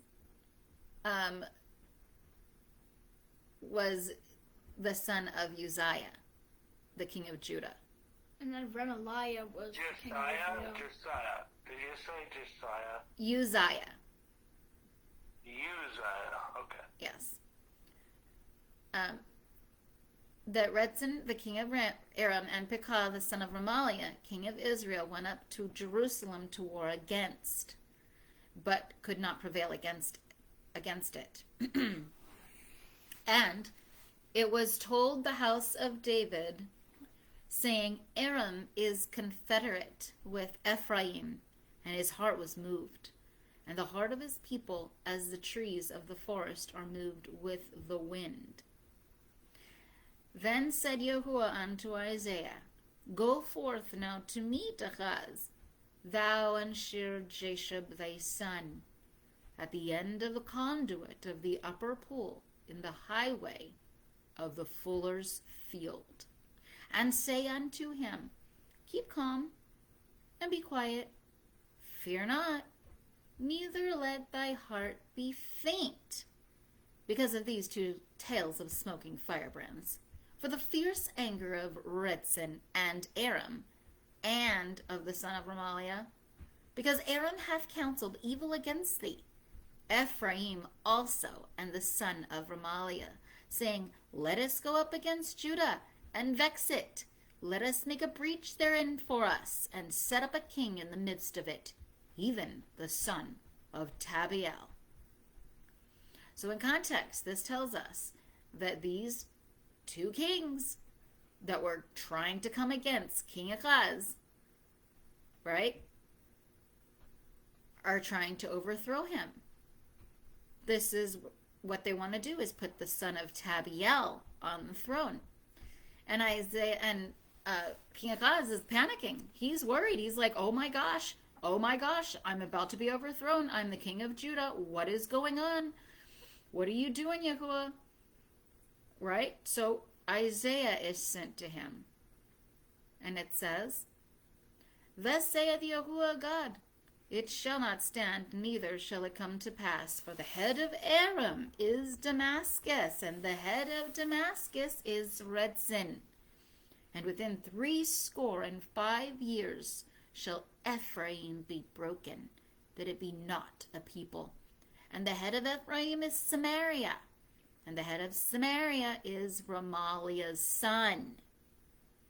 If ye will not have faith, surely ye shall not be established. And Yahuwah spoke again unto Ahaz, saying, Ask thee a sign of Yahuwah thy God. Ask it either in the depth or in the height above. Ask. But Ahaz said, I will not ask, neither will I try Yahuwah. And he said, Hear ye now, O house of David. See, we're getting context of who King Ahaz is. He is the house of David. Is it a small thing for you to weary men, that ye will weary my God also? Therefore Yahuwah himself shall give you a sign. Behold, the young woman shall conceive and bear a son, and shall call his name Emmanuel. Curd and honey shall he eat, when he knoweth to refuse the evil and choose the good. Okay, whoa. You said Emmanuel, right? Yep. That is amazing. That's the name of Christ. No, actually that was the name of Isaiah's children. If you listen to the context I just read to you. No, Emmanuel, L, just like all the L's. Emmanuel in Hebrew means Yahuwah is with us. In Hebrew, that's what it means. Yahuwah is with us. It doesn't mean Christ. It doesn't mean any of that. It doesn't even mean the Messiah is with us. It literally says Yahuwah is with them. That's what Emmanuel means in Hebrew. Okay. So that's another added doctrine to the prophet's writings. That's an added doctrine.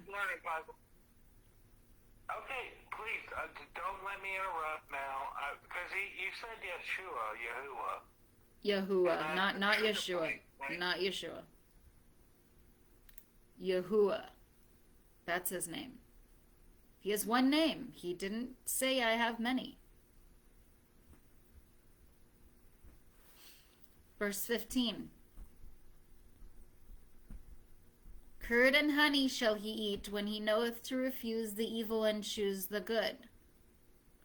Now here's an interesting fact here. The New Testament says that Jesus was without sin. This child very clearly had to study to know what was right and wrong. This is not that child of the New Testament. See that?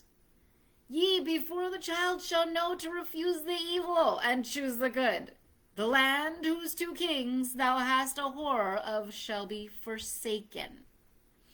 Can you tell me in the New Testament, Brother James, and this is the question I present. What two kings are mentioned in the New Testament that will be overthrown to point you to this being a child called the Christ of the New Testament, sent to die for sins? Because two kings have to be mentioned in the New Testament to be this child. Where is that found in the New Testament? And I had a brother come at me and he said, oh, well, King Herod was, and I'm like, yeah, that's one. Where's your second one? And how is he linked to the son of Ramaliah? Because from my understanding, Herod was not related to them. It would be the one that got so regretted because whoever he touched would turn to gold. Right? Isn't that some kind of message? So, and the other one, come on, Bible. So the other one would be who challenged a kid in battle, right? No, this kid doesn't say anything there like that. It just says when this child is old enough to be able to refuse the evil and choose the good. That has nothing to do with being able to defend himself. It literally is an understanding. And at that time that this child had that understanding, the two kings that were trying to overthrow King Ahaz would be destroyed. And this is Isaiah's third child, because the first one was Shir-Jashub, and the second one we read about is Meher-Shalal-Hashbaz. Isaiah told us that his names of his children's names would stand for signs and symbols. To the remnant. That's what we're told. So, you have to make an explanation for all 5 children pointing to Jesus. And it's impossible because none of it matches. When you understand what each of these 5 children's names mean in Hebrew, that's why they stand for signs and symbols to the remnant. Because the remnant brings back the language that was killed. It's like a puzzle, but yes. It's not it's the wrong shape piece. What is the oldest language that talks about the Jewish or the Hebrew or any of these things? Well, are we talking about spoken or written? Both. Well, written is Tamil. Tamil is the oldest language known to man. It's older than Sumerian. And Tamil goes back to the Persians, India. It all links back to Esau when you look at this. Jacob and Esau will have a blending. Well, actually, they already did, but that's besides the point. It happened in a jostling of the womb where the two were in opposition of another. Jacob and Esau battled against each other. So it was then, it will not be again, because the peace covenant will be made with King David once that civilization rises, and we are the 5th generation of the 400th year. And so this is a marker, just like Joshua received when he was to go into the promised land. There is a marker by the lunar, and only those who are keeping the lunar calendar will be able to see this and understand it, because it's the cycle that the Father works on. Not this Gregorian and Julian crap called a calendar that our nation gave us, men gave us to follow. Literally. Well, I appreciate your pushback against the Perspective. Gregorian calendar. I like to use perspective. I like the lunar calendar. It should be 28 months, or 13 months, 28 days. It's simple. Right. But exquisite. And it falls within the females, you know. Yeah, it cycle. sure does. Our cycle. Yep, it sure does. And I keep track of that as well. So, and it tells you, that Yahuwah will raise up the women at the end, because the men have failed, and cause women to be taken in captivity and children to be taken into slavery.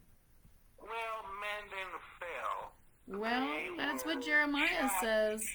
They were chopped down by the constant and ever-relenting propaganda against them.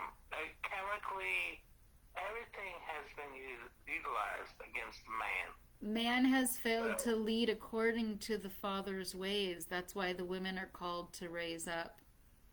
That's what Jeremiah tells us. We might not get to it in this. Well, we're not even in Jeremiah. It's in Jeremiah's writing, and I'll do a study on that. I've done one off of Jeremiah 23 through 45, I believe, and I have 2 videos that I did on this. You should check them out. But I go details about all of this, where all of this deception is revealed. It's crazy. The Father has given me some knowledge that I don't even, that most scholars have overlooked. It's funny, because I'm the low of the low. You'd never know it. I'm going to go ahead Well, I and... appreciate it. How do you want to close this out? Because we got to go to bed eventually. We have to sleep. Oh yeah, eventually, but it's not. It's only 8 o'clock here, so I'm good.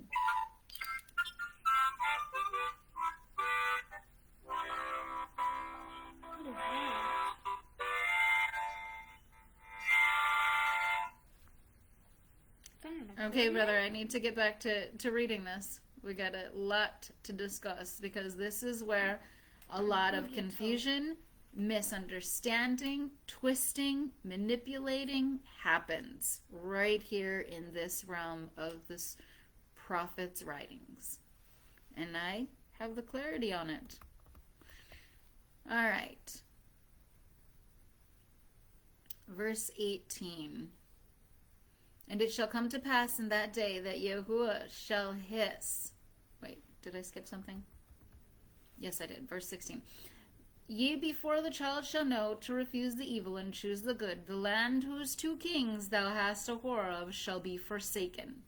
Yahuwah shall bring upon thee and upon thy people and upon thy father's house days that have not come, from the day that Ephraim departed from Judah, even the king of Assyria.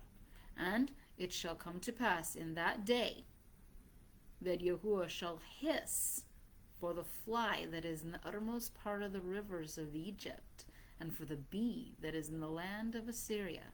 And they shall come, and shall rest all of them in the rugged valleys, and in the holes of the rocks, and upon all thorns, and upon all brambles. In that day shall Yahuwah shave with a razor that is hired in the parts beyond the river, even with the king of Assyria. Really, Nathaniel? the head and the hair of the feet, and it shall also sweep away the beard. And it shall come to pass in that day that a man shall rear a young cow and 2 sheep. And it shall come to pass for the abundance of milk that they shall give. He shall eat curd, for curd and honey shall everyone eat that is left in the midst of the land. And it shall come to pass in that day that every place where there were 1,000 vines, at 1,000 silverlings, shall even be for briars and thorns. With arrows and with bow shall one come thither, because all the land shall become briars and thorns. And all the hills that were digged with the mattock, thou shalt not come thither for fear of briars and thorns, but it shall be for the sending forth of oxen and for the treading of sheep. See, once again, is this going to be sacrifices that are going to be started back up again? They haven't started. Jeremiah said that after they came out of Egypt that they were forbidden to do because they sacrificed to idols. So they weren't allowed to do those types of blood sacrifices from animals. What did they do? They brought other sacrifices like flour and wine and bread. Those types of things were also acceptable. You could bring a bag of flour for an atoning sacrifice. So all of these things were very, very important. Isaiah. I agree. Yeah. Definitely. Isaiah 8. And Yahuwah said unto me, take thee a great tablet, and write upon it in common script, the spoil speedeth, the prey hasteth. And I will take unto me faithful witnesses to record Uriah the priest, and Zechariah the son of Jeberechiah. Pay very close attention to those 2 people. And I went unto the prophetess, meaning this is Isaiah talking, because Isaiah was a prophet, and naturally he had to marry a woman who was a prophetess of the Levite priesthood, because he was also a Levite. And she conceived and bore a son. Then Yahuwah said, Yahuwah unto me, call his name Meir Shalahashbaz. And when you look up the meaning of... Is a Levite one of the 12 tribes? Yes. Is that one of the... Levi. I mean, what are the other 12 tribes? I think I'm one of them. Well, I mean, I believe that those who are in the West, like America, we're all descendants of a priesthood. And we were brought into this land by the Babylonians, who still rule us today, called presidents and Elon Musk, and, but which, by the way, he's a priesthood. He's of the Haldeman priesthood, to be exact. Hey, look at his mom. His mom tells you everything you need to know. Yeah, exactly. She totally blew the beans on that one. She literally said that they're a priesthood. I know. But how many people are really listeing to that? You know what I mean? So, but that's what I'm saying is, but they're a dark priesthood. She used to be around him all the time, and now she's not around him. Like, he has this one kid that's hanging with him, but no.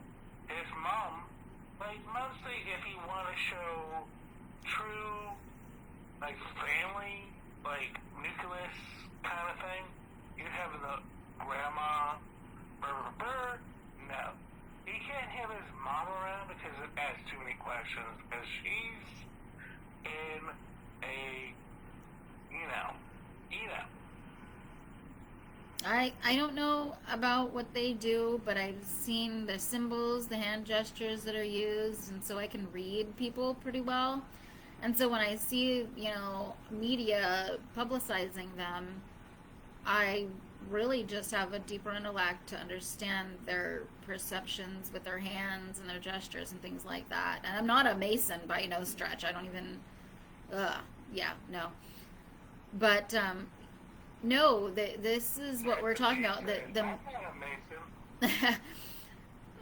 Where it says Meir Shalahashbaz, this literally means in Hebrew to plunder or to gain booty, like to literally take down, to destroy, to literally almost destroy, right? That's what plundering means. When you're destroying something, you plunder something. So that's what this one child's name represents out of the 5 that are given. This one child's name represents that. Okay?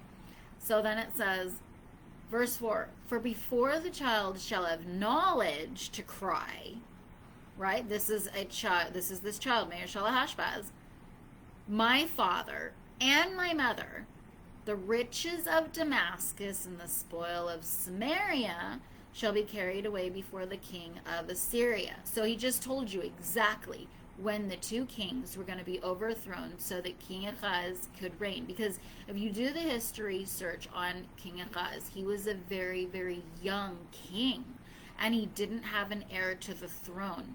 And this is why they wanted to put the son of Tabiel on the throne, because there would be an inheritance, whereas King Ahaz's father died when he was very young. So that's why Isaiah is told to go to King Ahaz, because he's scared. He's this little kid, like, trying to rule this nation. Isn't it allegory to the Satanists, where they want to bring forth the, satanic, I'm going to rule the world, but I'm going to be beautiful about it. So, I'm still seeing that side of it, where they're going to try to keep Well, you say satanic. If you look at James, if you look at the root word of satanic, it comes from Hasatan, and Hasatan doesn't mean a little fuffrogated red man with a pitchfork running around poking people. It literally means, it literally means an obstacle. It means something that is put in your path to destroy you. Satan is from the Latin, but yes, I know about the difference. Okay. Well, that's good. Good to you know. So that's what I'm saying is like a foreshadow here.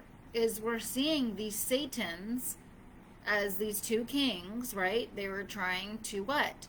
Be an obstacle to King Ahaz. Like all these satanic people that go from Christian like looking people, and then they end up going like totally satanic. It's insane. But see, the satanic part, they don't understand. Like, they're trying to worship a deity out of it, when Satan literally means somebody who is an obstacle to you, an adversary. That's all it means. And they don't even understand that. That's what I'm saying. Like, the prophets' writings have been twisted and manipulated to mean something totally different. They put their own spin on meaning. It's hilarious when you break down the forewording of this, especially in Hebrew.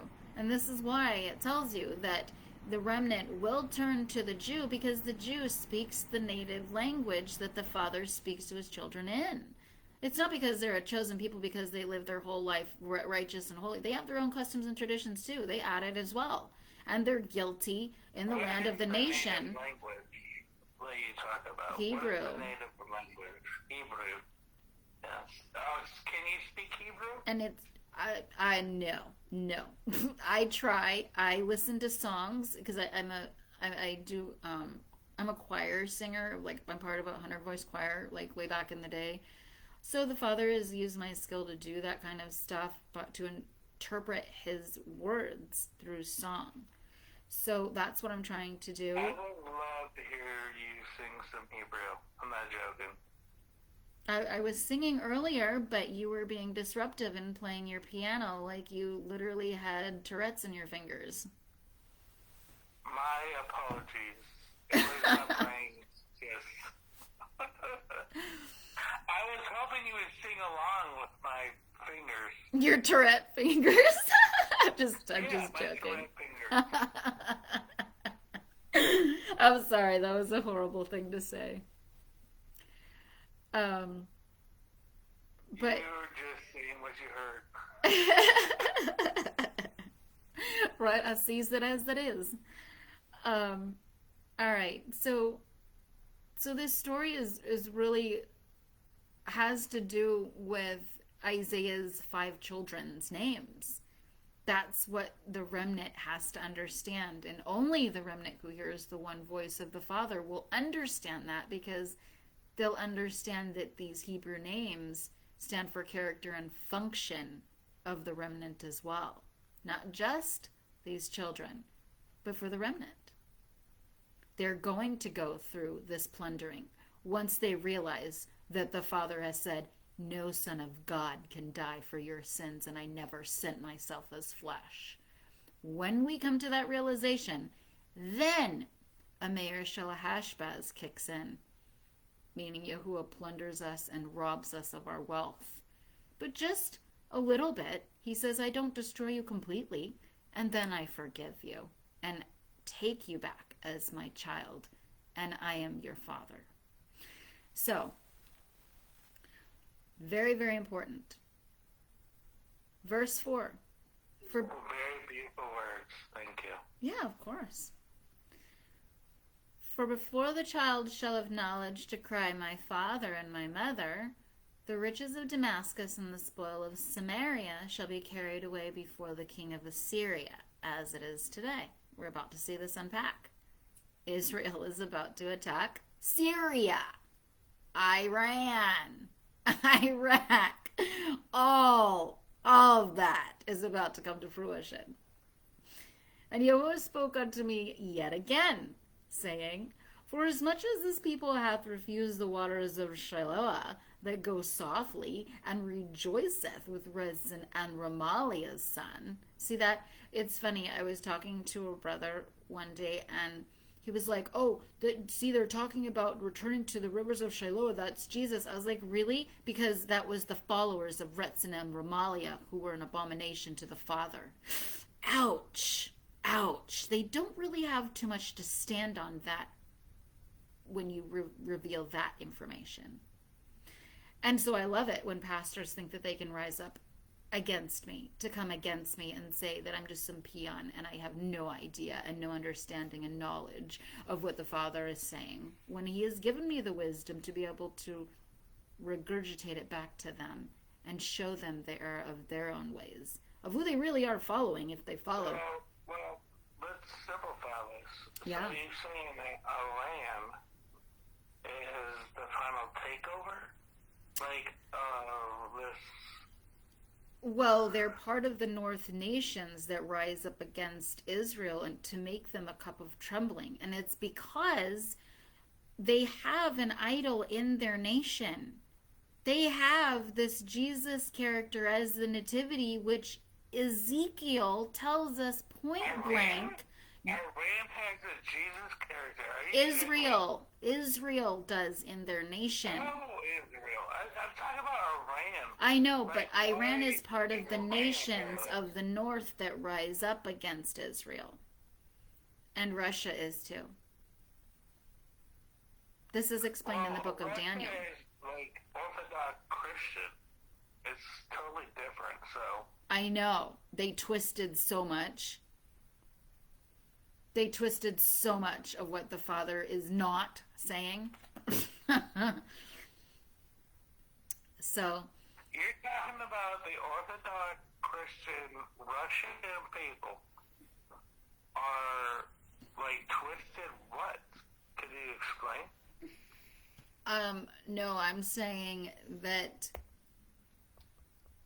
those who are in the land of Israel have twisted the Father's words to their own meanings because they literally invoke this god Tammuz that Ezekiel tells us that women would be mourning for.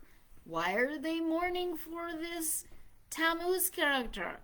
What's the sad, sobby story with him that they wanted to twist and manipulate to make Christianity?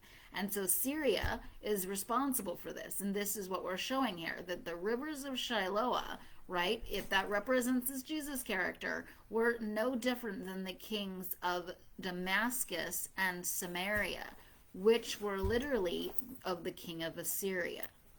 So this is super, super important to realize where we are now. And we're lining up perfectly with Isaiah's children's names as they're given, as well as this scenario of our plundering that's about to happen.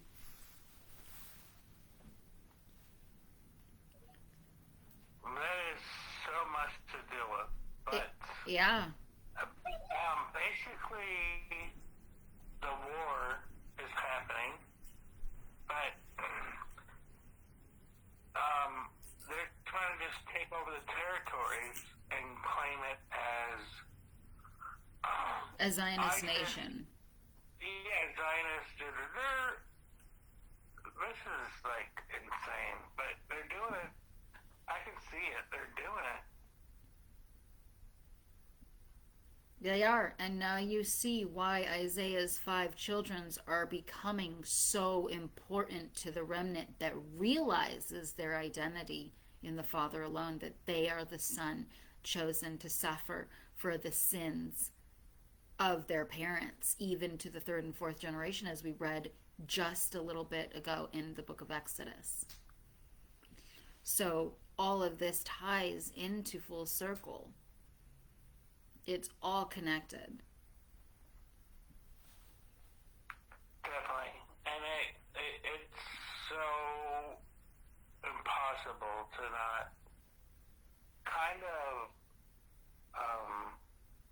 once you understand and see all these players, like the crown and how they have manipulated so much in the bloodline. That's all they care about. Yes. Basically, is the bloodlines. Yeah. They want to wipe out Israel as a nation as well as a people. And so they're trying to interject their entities, right? Because remember, we read in Exodus that these entities are rivaling against Yahuwah. But he has to have his remnant that rises up and fights with him.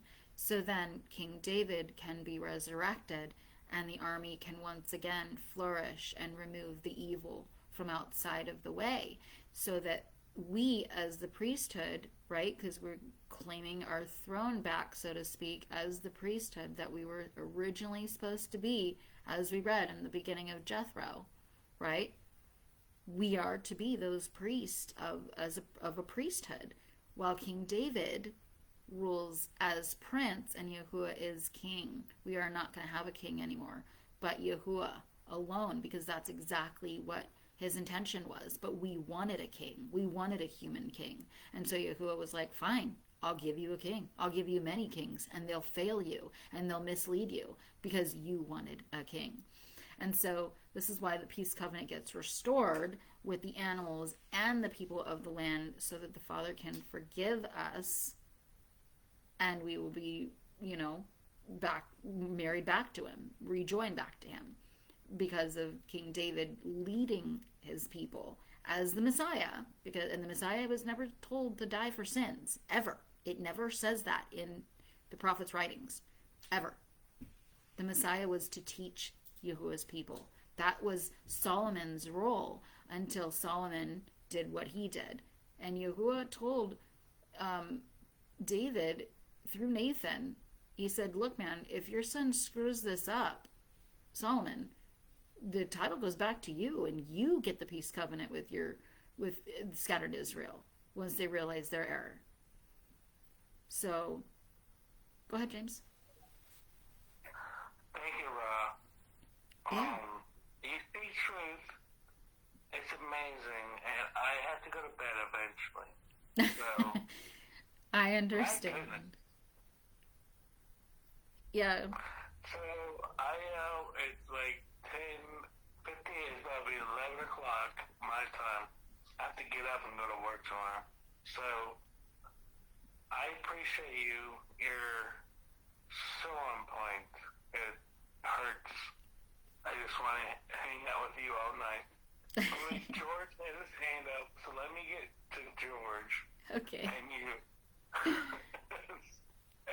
It's been a wonderful fellowship. I definitely have thoroughly enjoyed this space with you guys. Definitely. Hello, Brother James. Shalom, George. Brother James. Bro, no, I was busy, just like my phone was 1%, so I have to charge it. Yeah. Understandable. Thank you so much for understanding me too. Yeah. So, Bro George, so what were you saying? Just like I was busy. All right, I'm going to go ahead and continue. We're going to go ahead and wrap this up, actually, because we are literally just reading till the end of 8. I believe that's what it is. I don't think it goes into 9. Oh, no, it goes into chapter 9, too. So, okay, we got one more chapter to go. But this is recorded. All right. You have a good one, brother. Thank you for joining our space. Well, Brother James, so can you follow me so that we can chat more about me? Okay, I'll follow you, brother. Okay, thank you so much. Okay, so we'll go ahead and continue here. Where did we leave off at?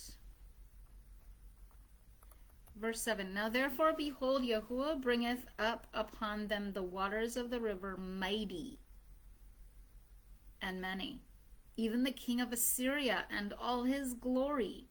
And he shall come up over all his channels and go over all his banks. I mean, he's going to take over. Syria is going to rise up. This is literally what it says. It says waters, bring up the waters, banks. I mean, it's beautiful. Yeah.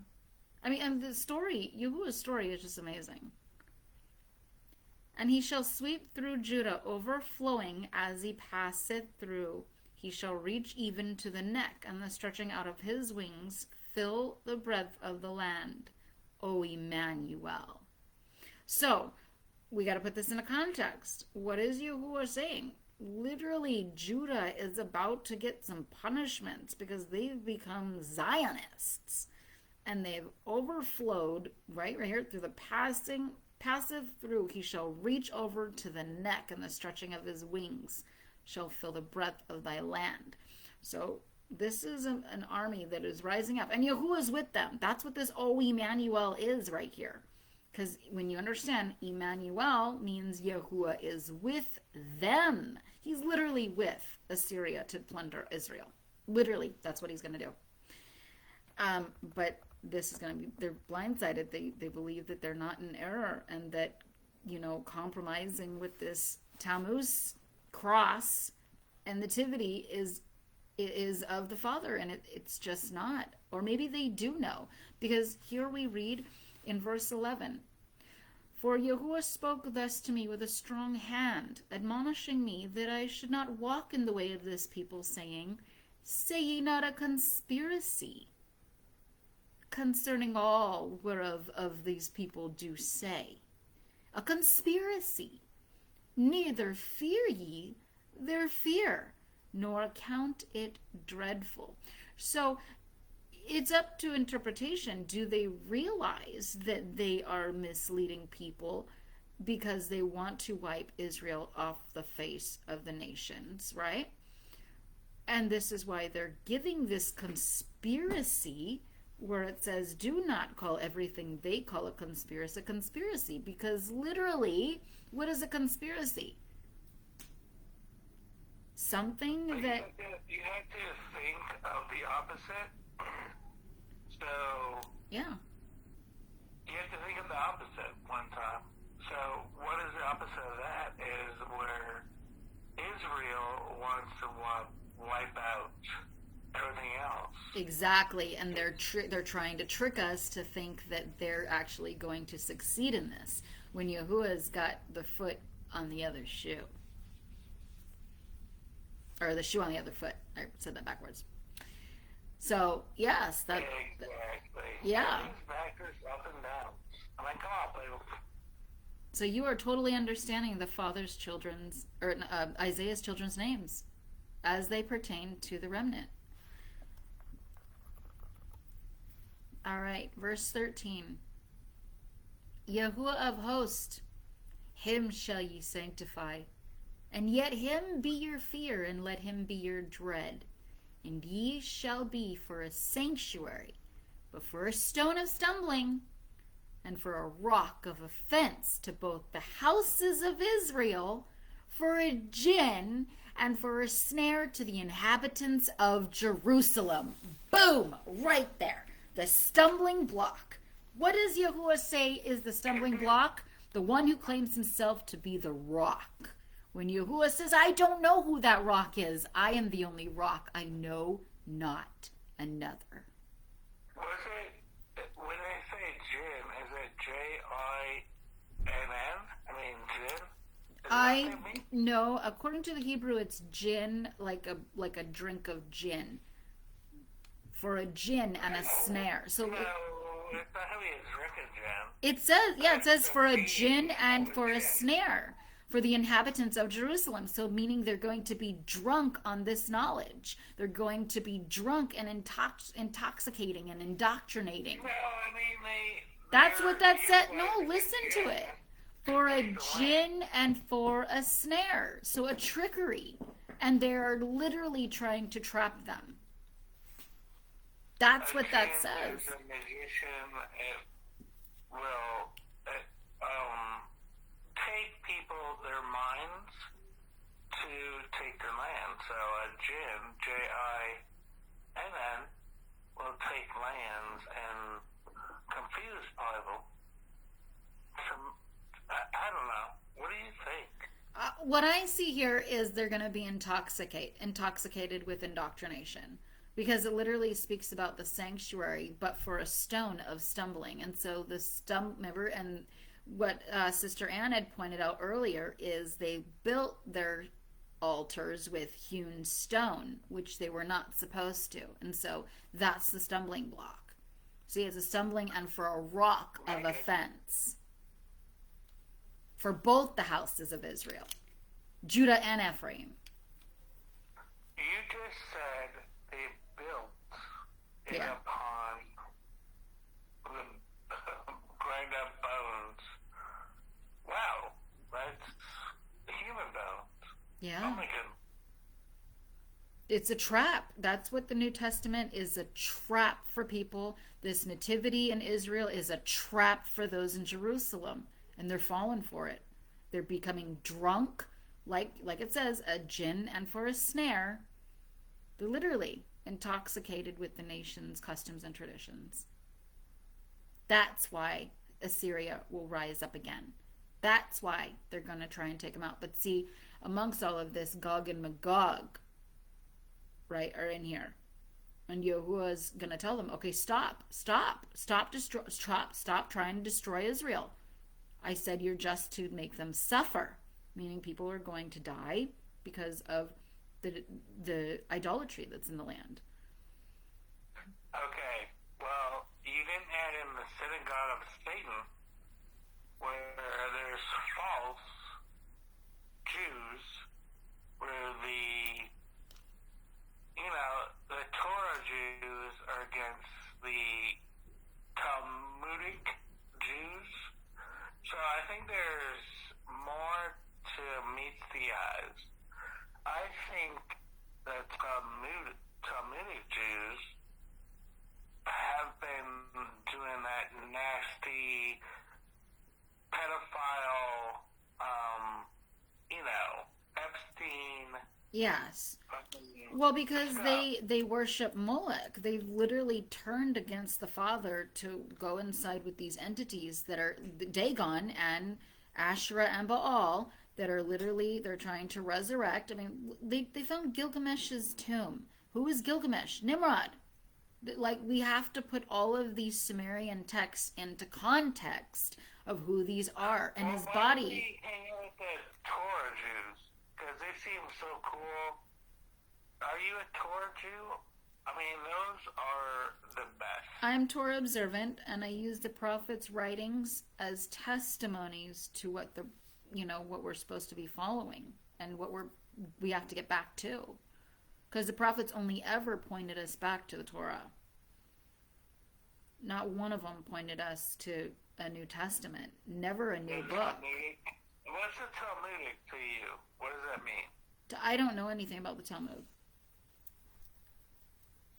That is interesting. So you've been a Jew your whole life, but you don't... I've never known. I never knew this. Remember, my identity's been hidden from me since I was born. It wasn't until like a couple of years ago that a brother on here, J-Space, told me that the Yaqui people are literally the Levites from Ezekiel's side. So that would mean that they tied themselves back into Esau. So now Jacob and Esau are connected once again. So this is really profound information. And not many people have this information.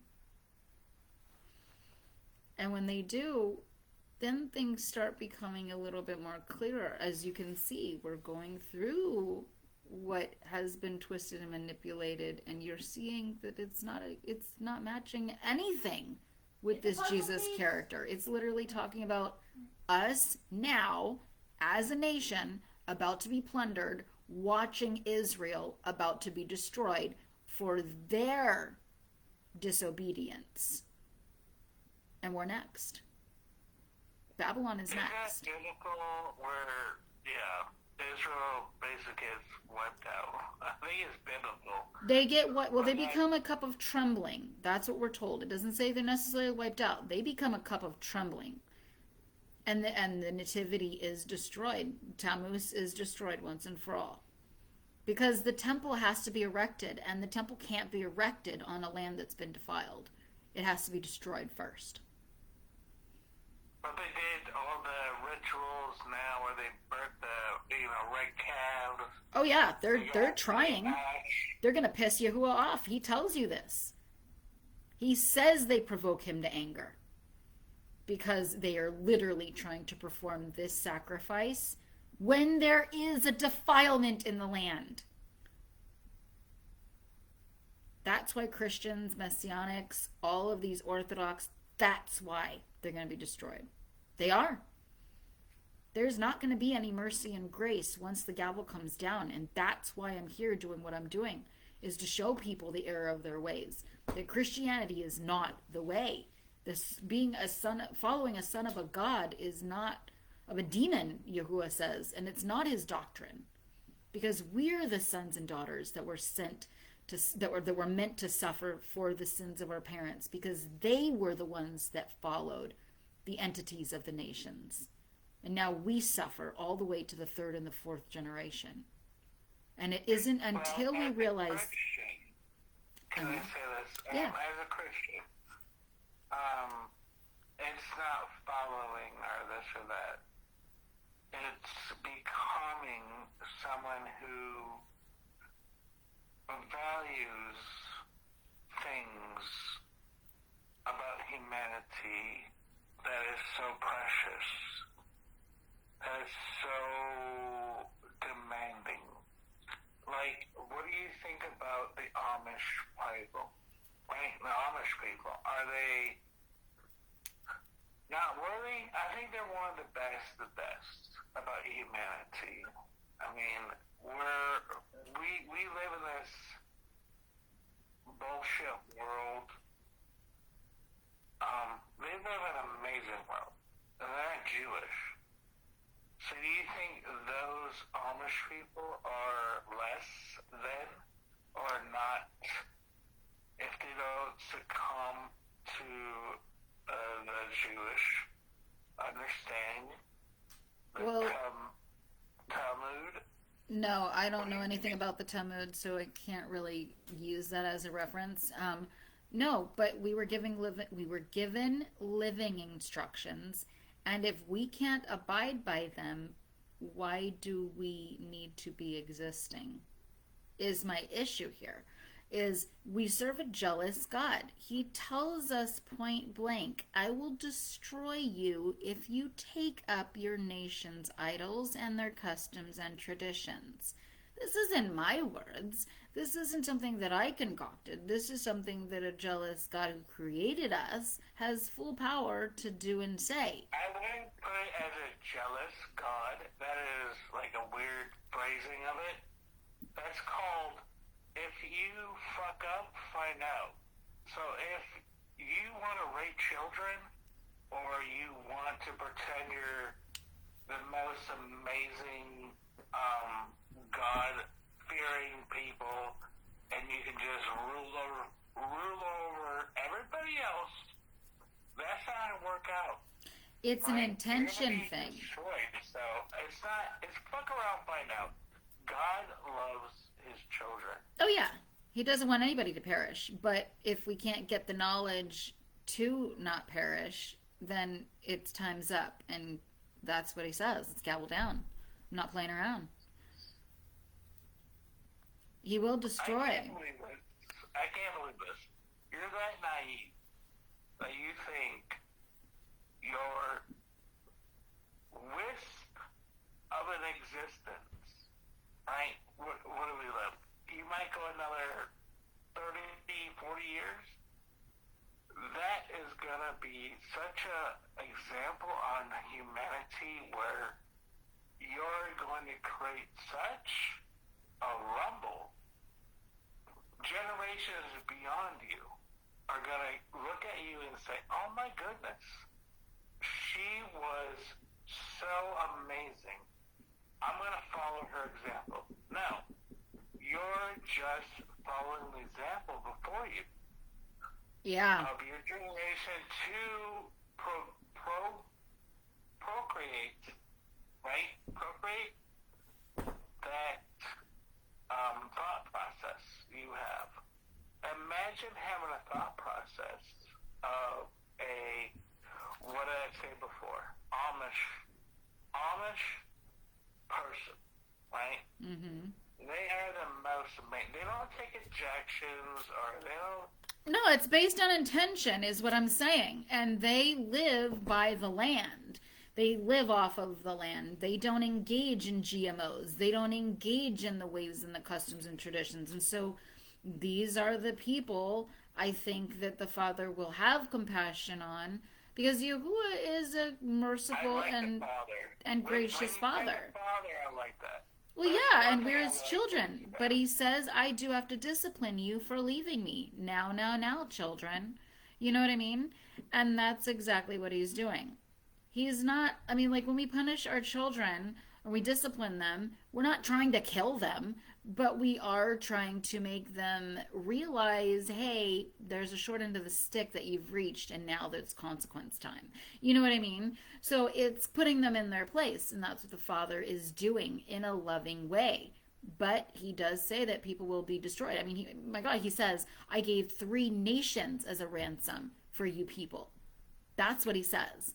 3 nations had to be destroyed. Women, children, men, animals, trees, everything, you name it, destroyed.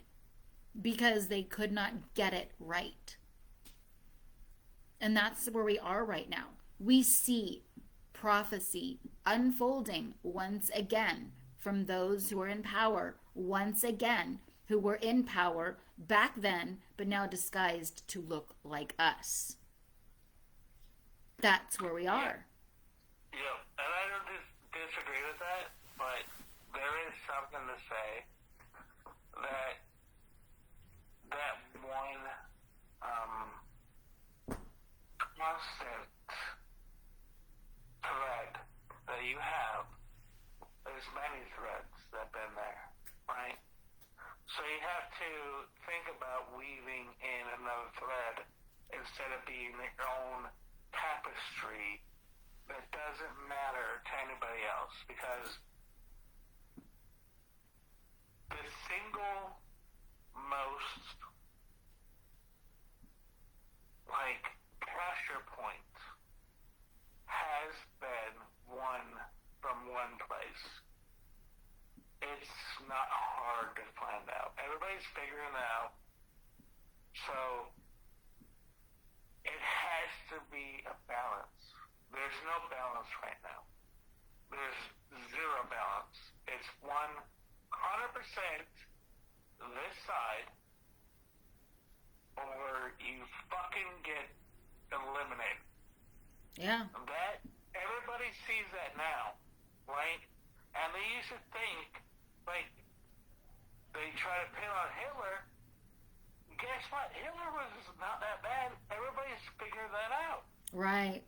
In the beginning, yeah. In the beginning, they hear his messages now because they're getting translated, and they're like, "Oh shit, he's not that fucking crazy. He's worried about this one group of people in his country that is taking over because they're using usury." Do you know about usury?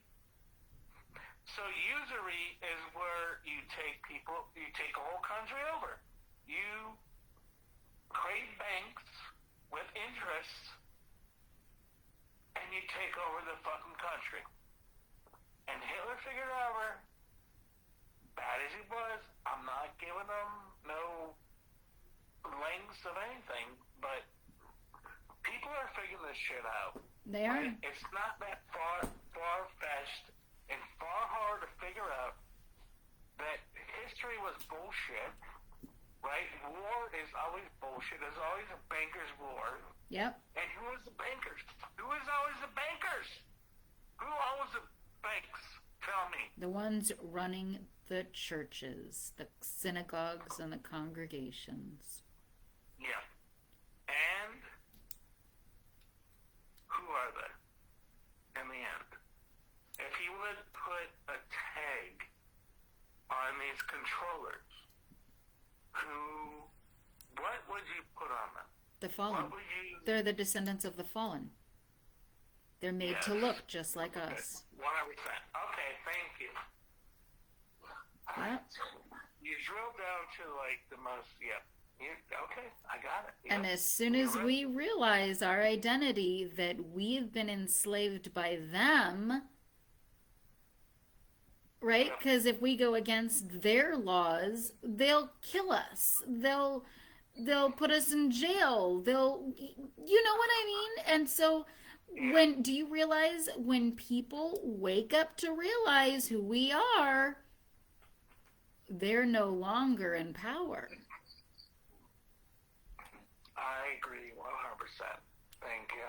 So we can be very dangerous to those in power. But see, they are in fear because we fear the Father, and the Father is Emmanuel, with us. Yahuwah is with them. Not a son of God, not a demigod, with a them. Because they put him first, and they fear him above all who think they have control. And so they're afraid. They're afraid because they don't know what the Father is going to do to them if they try and come at us. So who becomes the weapon now? We do. And it's not by us putting us out there. It's because the Father said, I will raise you up if you raise me up. That is my promise to you. So we come boldly before them in spaces like this. And we put the truth in there and let the frequency resonate with the atmosphere that it presents itself with. And they start shaking. So we'll go ahead and continue here. This is very interesting too. Verse 15. I want to share this because when I looked at this, I was like, why does Yahuwah have in his prophets' writings the word disciples? But you got to look at the context. It says, and many among them shall stumble and fall and be broken and be snared and be taken. By what? Then you read in 16, bind up the testimonies, seal the instruction among my disciples. The instruction to do what? To cause stumbling, to cause falling, to cause brokenness, to cause those to be ensnared and taken. The disciples themselves have that instruction. And that's what verse 15 and 16 tell us. And it says in further reading, and I will wait for Yahuwah that hideth his face from the house of Jacob, and I will look for him. See that? Yahuwah sent these disciples, these fishers of men, we're told, to deceive his people and to do all of these things.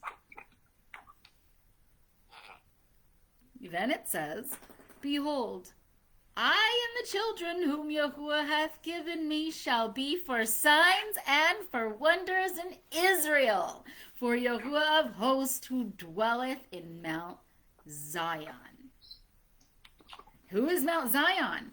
Well, we're told of the fourth child mentioned in Isaiah 62. Not in context of Isaiah 7 and 8 either.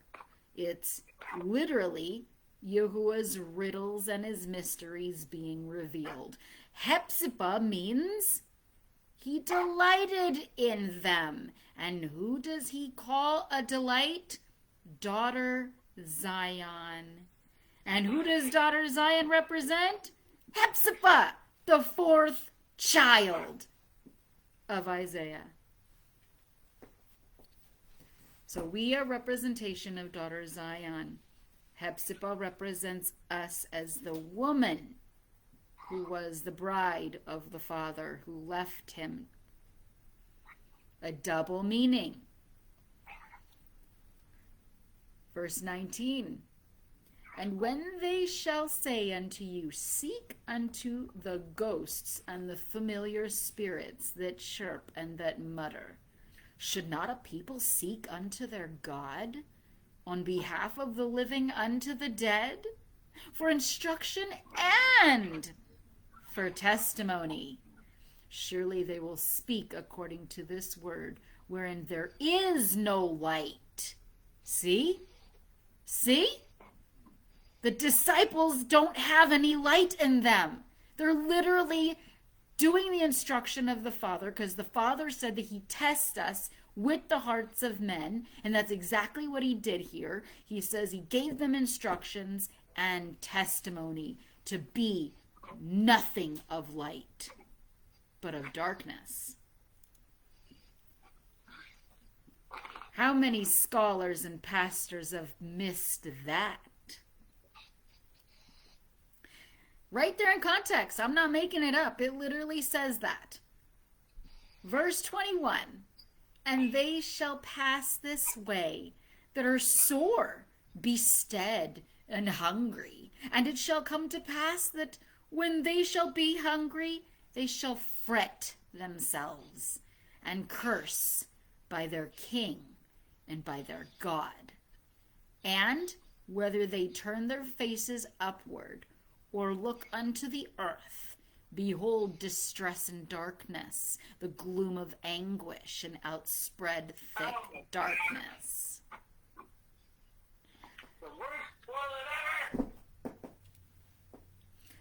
Verse 23. For is there no gloom to her that has been steadfast? Now the former hath lightly afflicted the land. Wait, hold on. I thought Jesus said that he was afflicted, but here we're saying the land was afflicted. The land of Zebulun and the land of Naphtali. But the latter hath dealt a more grievous blow. By the way of the sea, beyond the Jordan in the district of the nations. There you go. There is the plundering. There's the ones who do the plundering. And who is realizing that they've been plundered. It's all right there. Not a beat skipped. Can I read that? No, now we're moving into Isaiah chapter 9, the last chapter. So if you're with me, Brother James, let's dig into this. Yep. All right. The people that walked in darkness have seen a great light. They that dwelt in the land of the shadow of death, upon them hath the light shined. Thou You're hast... not reading your last rites, are you? Right? This would seem like it. Thou hast multiplied the nation. Thou hast increased their joy. They joy before thee according to the joy in harvest, as men rejoice when they divide the spoil. For the yoke of his burden and the staff of his shoulder, the rod of his oppressor, thou hast broken as in the day of Midian. Who is this?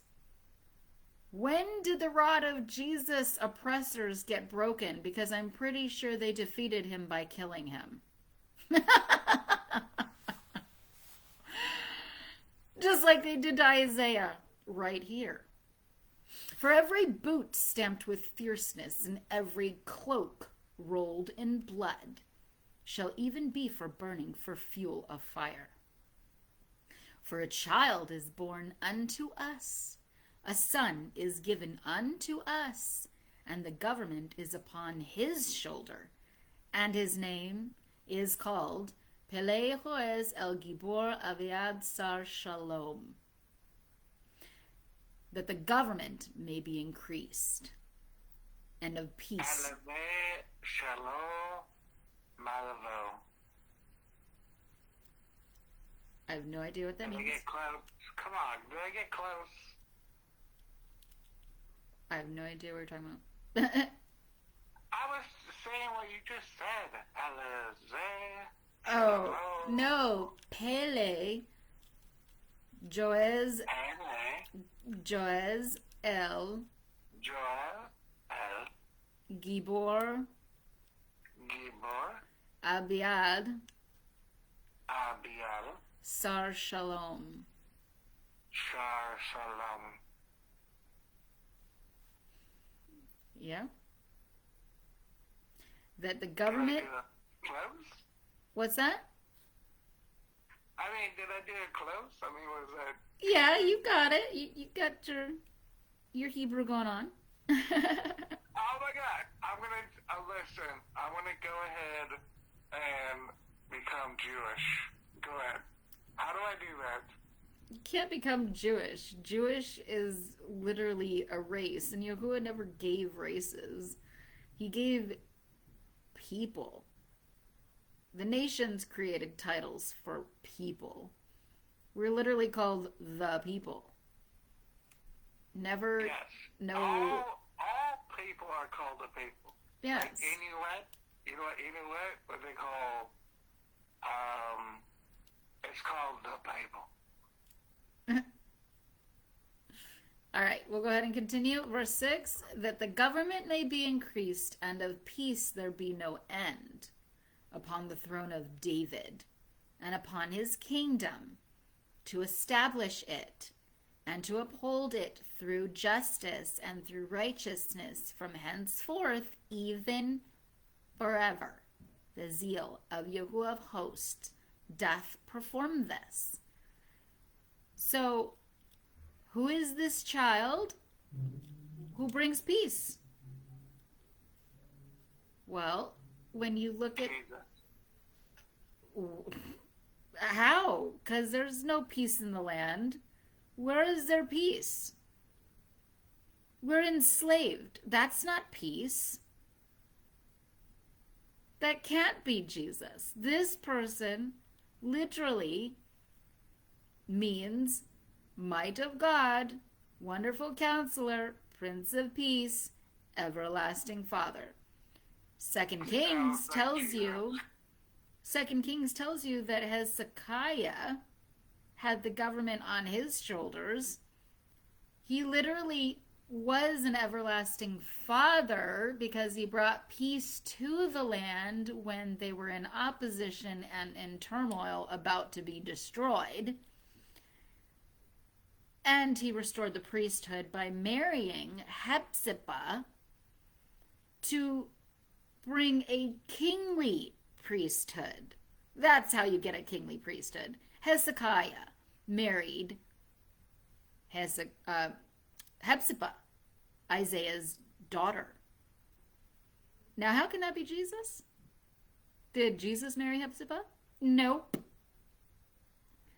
So, Origen, the Catholic scholar, who created the hexapla and merged it with the Muraturian fragment of Count Muratori of Spain, who then combined his fragment with the hexapla to create the canon. Created.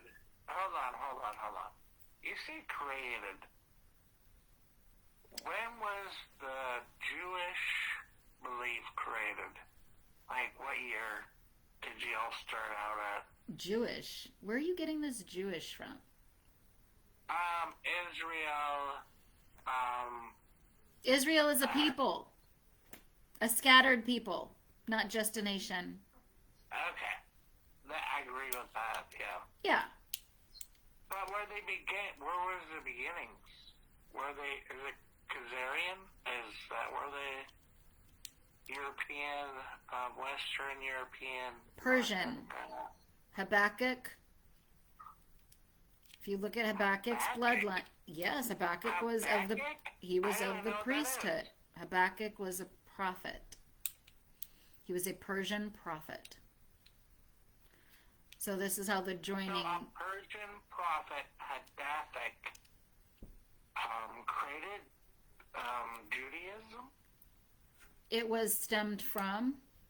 I don't know exactly who was the creator of Judaism because I've not researched that, but I know that it was delineated and literally destroyed by, I want to say, well, it had to have been the fallen disguising themselves as us. It had to have been. Because remember at Babel, what happened? The nation's languages were changed. So they were all scattered too. It wasn't just a scattering of Israel, it was a scattering of Babylon as well.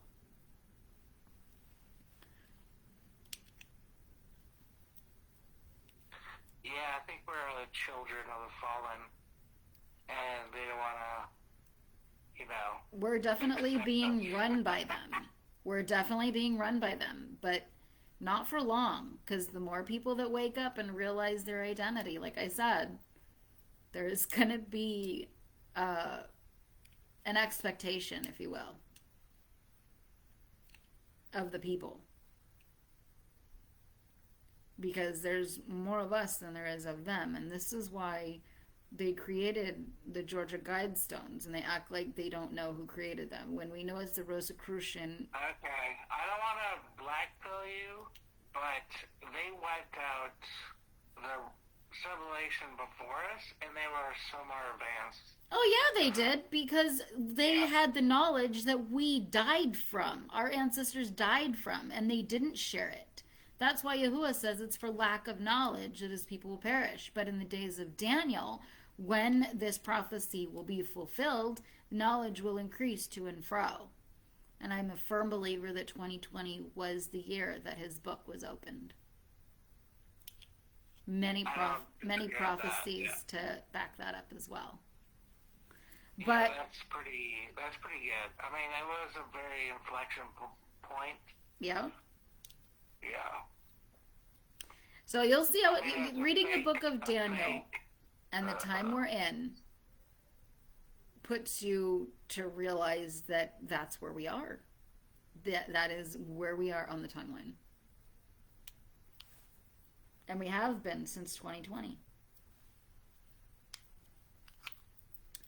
I know this because a personal experience happened where the Father revealed some things through another man, and it came true through both a dream that I had and a dream that he had several years later. That's a different story. We won't get into that because I do need to finish up here. Yeah, me too. So it says upon... Yeah. It's... I'm going to be wrapping this up. Verse 7. So Yahuwah sent a word into Jacob, and it hath lighted upon Israel. And all the people shall know, even Ephraim and the inhabitant of Samaria, that say in pride and in arrogancy of heart, the bricks are fallen, but we will build with hewn stones. The sycamores are cut down, but cedars will we put in their place. See that? They mean to wipe Israel off the map. They mean to enslave Yahuwah's people by literally going against and building with hewn stones, like Sister Anne pointed out earlier. This is exactly where it comes full circle. Can I read? No. Therefore, Yahuwah doth set upon high the adversaries, right? The Hasatans, because that's what adversary means, of Redsin against him and spur his enemies. Because why? Like you just said. Let the child read. For goodness sake, let him read. No. Or here. No. This is too important of a message. Okay, fine. So I heard that. I was like, if they're going to be so aware, let them read the scripture. Oh, he is. He always does. He reads with me all the time. He's a brainiac. My son will rip people apart. He's very good at what he does. Like this? But, yeah. So, this is very interesting what we're reading here. The adversaries of Redsin against him and spur his enemies. Right? So, the Hasatans, the Satans, the masters, the Baalims of the nations. Did you know Santa is the word Satan backwards? Yeah, and an acronym. Therefore, the Arameans on the east, so you know who Ukraine is now, they're the Arameans, yes? And the Philistines on the west. Yeah. Exactly. So the Philistines on the west are the Phoenicians of America, the Babylonians. We're reading it right here. And they devour Israel with open mouth. For all this, his anger is not turned away, but his hand is stretched out still. See? We are walking into this war right now. The Arameans are going to be destroyed. We're told they're the ones who have done bestiality. They're the ones who have done child sacrifices. I mean, even Ukraine, they did the big spill of the child sacrificing and the child trafficking in Ukraine. The big, I don't know if you heard about that. They busted a rink in Ukraine, from my understanding. So yeah, this is why. This is why the Arameans are doing this, and they're on the east, Philistines on the west. The Levite priesthood was taken with the Philistines, aka the Phoenicians, aka the Babylonians. Okay. Yeah. Can you sing me a lullaby, because I'm just about to go to sleep. You're funny. I'm just about done here too. We literally have like maybe 6-7 verses. So we'll continue. Verse 12, yet the people turneth not unto him that smiteth them, neither do they seek Yahuwah of hosts. Therefore Yahuwah does cut off from Israel head and tail, palm branch, and rush in one day. The elder and the man of rank, he is the head, and the prophet that teacheth lies, he is the tail. It's right, because Yahuwah says in Ezra that there are no more prophets. The ones you are given are the ones you get. Don't add or take away to them. So anyone claiming to be a prophet right now is a liar. Liar, liar, pants on fire. Verse 15, for they that lead this people cause them to err, and they that are led of them are destroyed. Therefore Yahuwah shall have no joy in their young men, neither shall he have compassion on their fatherless and widows, for everyone is ungodly and an evil doer, and every mouth speaketh wantonness. For all this his anger is not turned away, but his hand is stretched out still. Meaning he's destroying still. For wickedness burneth as the fire, it devoureth the briars and thorns. Yea, it kindleth in the thickets of the forest, and they roll out upward in thick clouds of smoke. What does that sound like? Nuclear. What happens when a nuclear bomb goes off? Thick clouds of smoke. Through the wrath of Yahuwah of hosts is the land burnt up. The people also are as fuel of fire. No man spareth his brother. And one snatcheth on the right hand, and is hungry. And he eateth on the left hand, and is not satisfied. They eat every man the flesh of his own arm. What are they doing? What is the music industry doing? What is the movie industry doing?